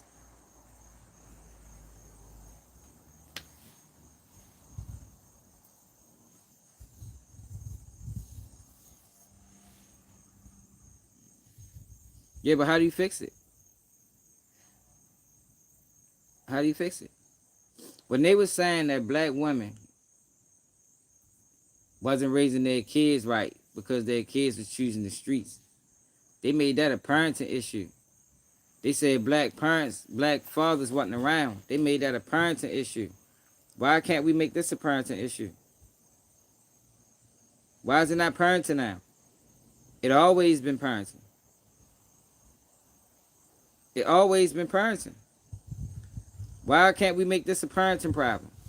Because like I told y'all, I think I would know if my kids was radicalized.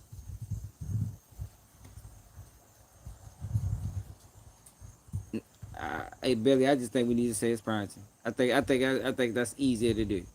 You know, we ain't gotta make excuses. Like you making excuses now. I think we should say that. I think that we should create a narrative, like they created a narrative on black people, and I think the narrative should be, white people need to be better parents to their kids. I don't think that's racist. So I haven't seen my kids in weeks. I live with my kids. I see my kids every fucking day. You see what I'm saying? Stereotypes. Everybody that follows my channel knows that I'm with my kids every single day. Yeah, parenting does have something to do with it. Just like parenting has something to do with what was going on in the black community. But they negated all the other factors. It's other factors too as to why these mass shootings are happening, why these kids are getting radicalized. But I think, you know, we should just call it parenting. I'm off today, bro. Look, you just all this stereotypical shit. Go to my live from yesterday, the day before I'm at work. I think I deserve a day off too, man. I think everybody deserves a day off.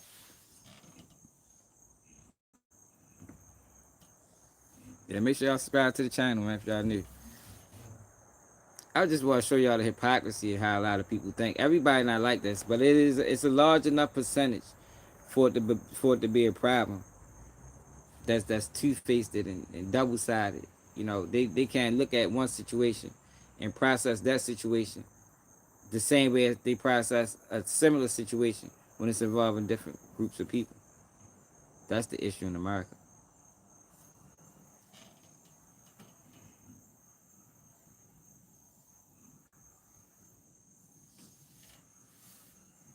I ain't talking about you, Snow Bunny. Obviously, you can, but a lot of people can't. A lot of people can't. And you know it. You know I ain't making it up. You know I ain't making it up. A lot of people can't. It's sad. I can. I told y'all, Kyle Rittenhouse didn't deserve to be locked up for murder. I can say that. You understand what I'm saying? I can say that he deserved to get found not guilty. He probably should have got found guilty for the gun, for crossing state lines. But for the shooting that happened, I can say that. But motherfuckers still can't sit back and say Tamir Rice didn't deserve to be murdered. Or Breonna Taylor didn't deserve to die. You know what I mean? People can't admit that. It's a segment of society that can't admit that.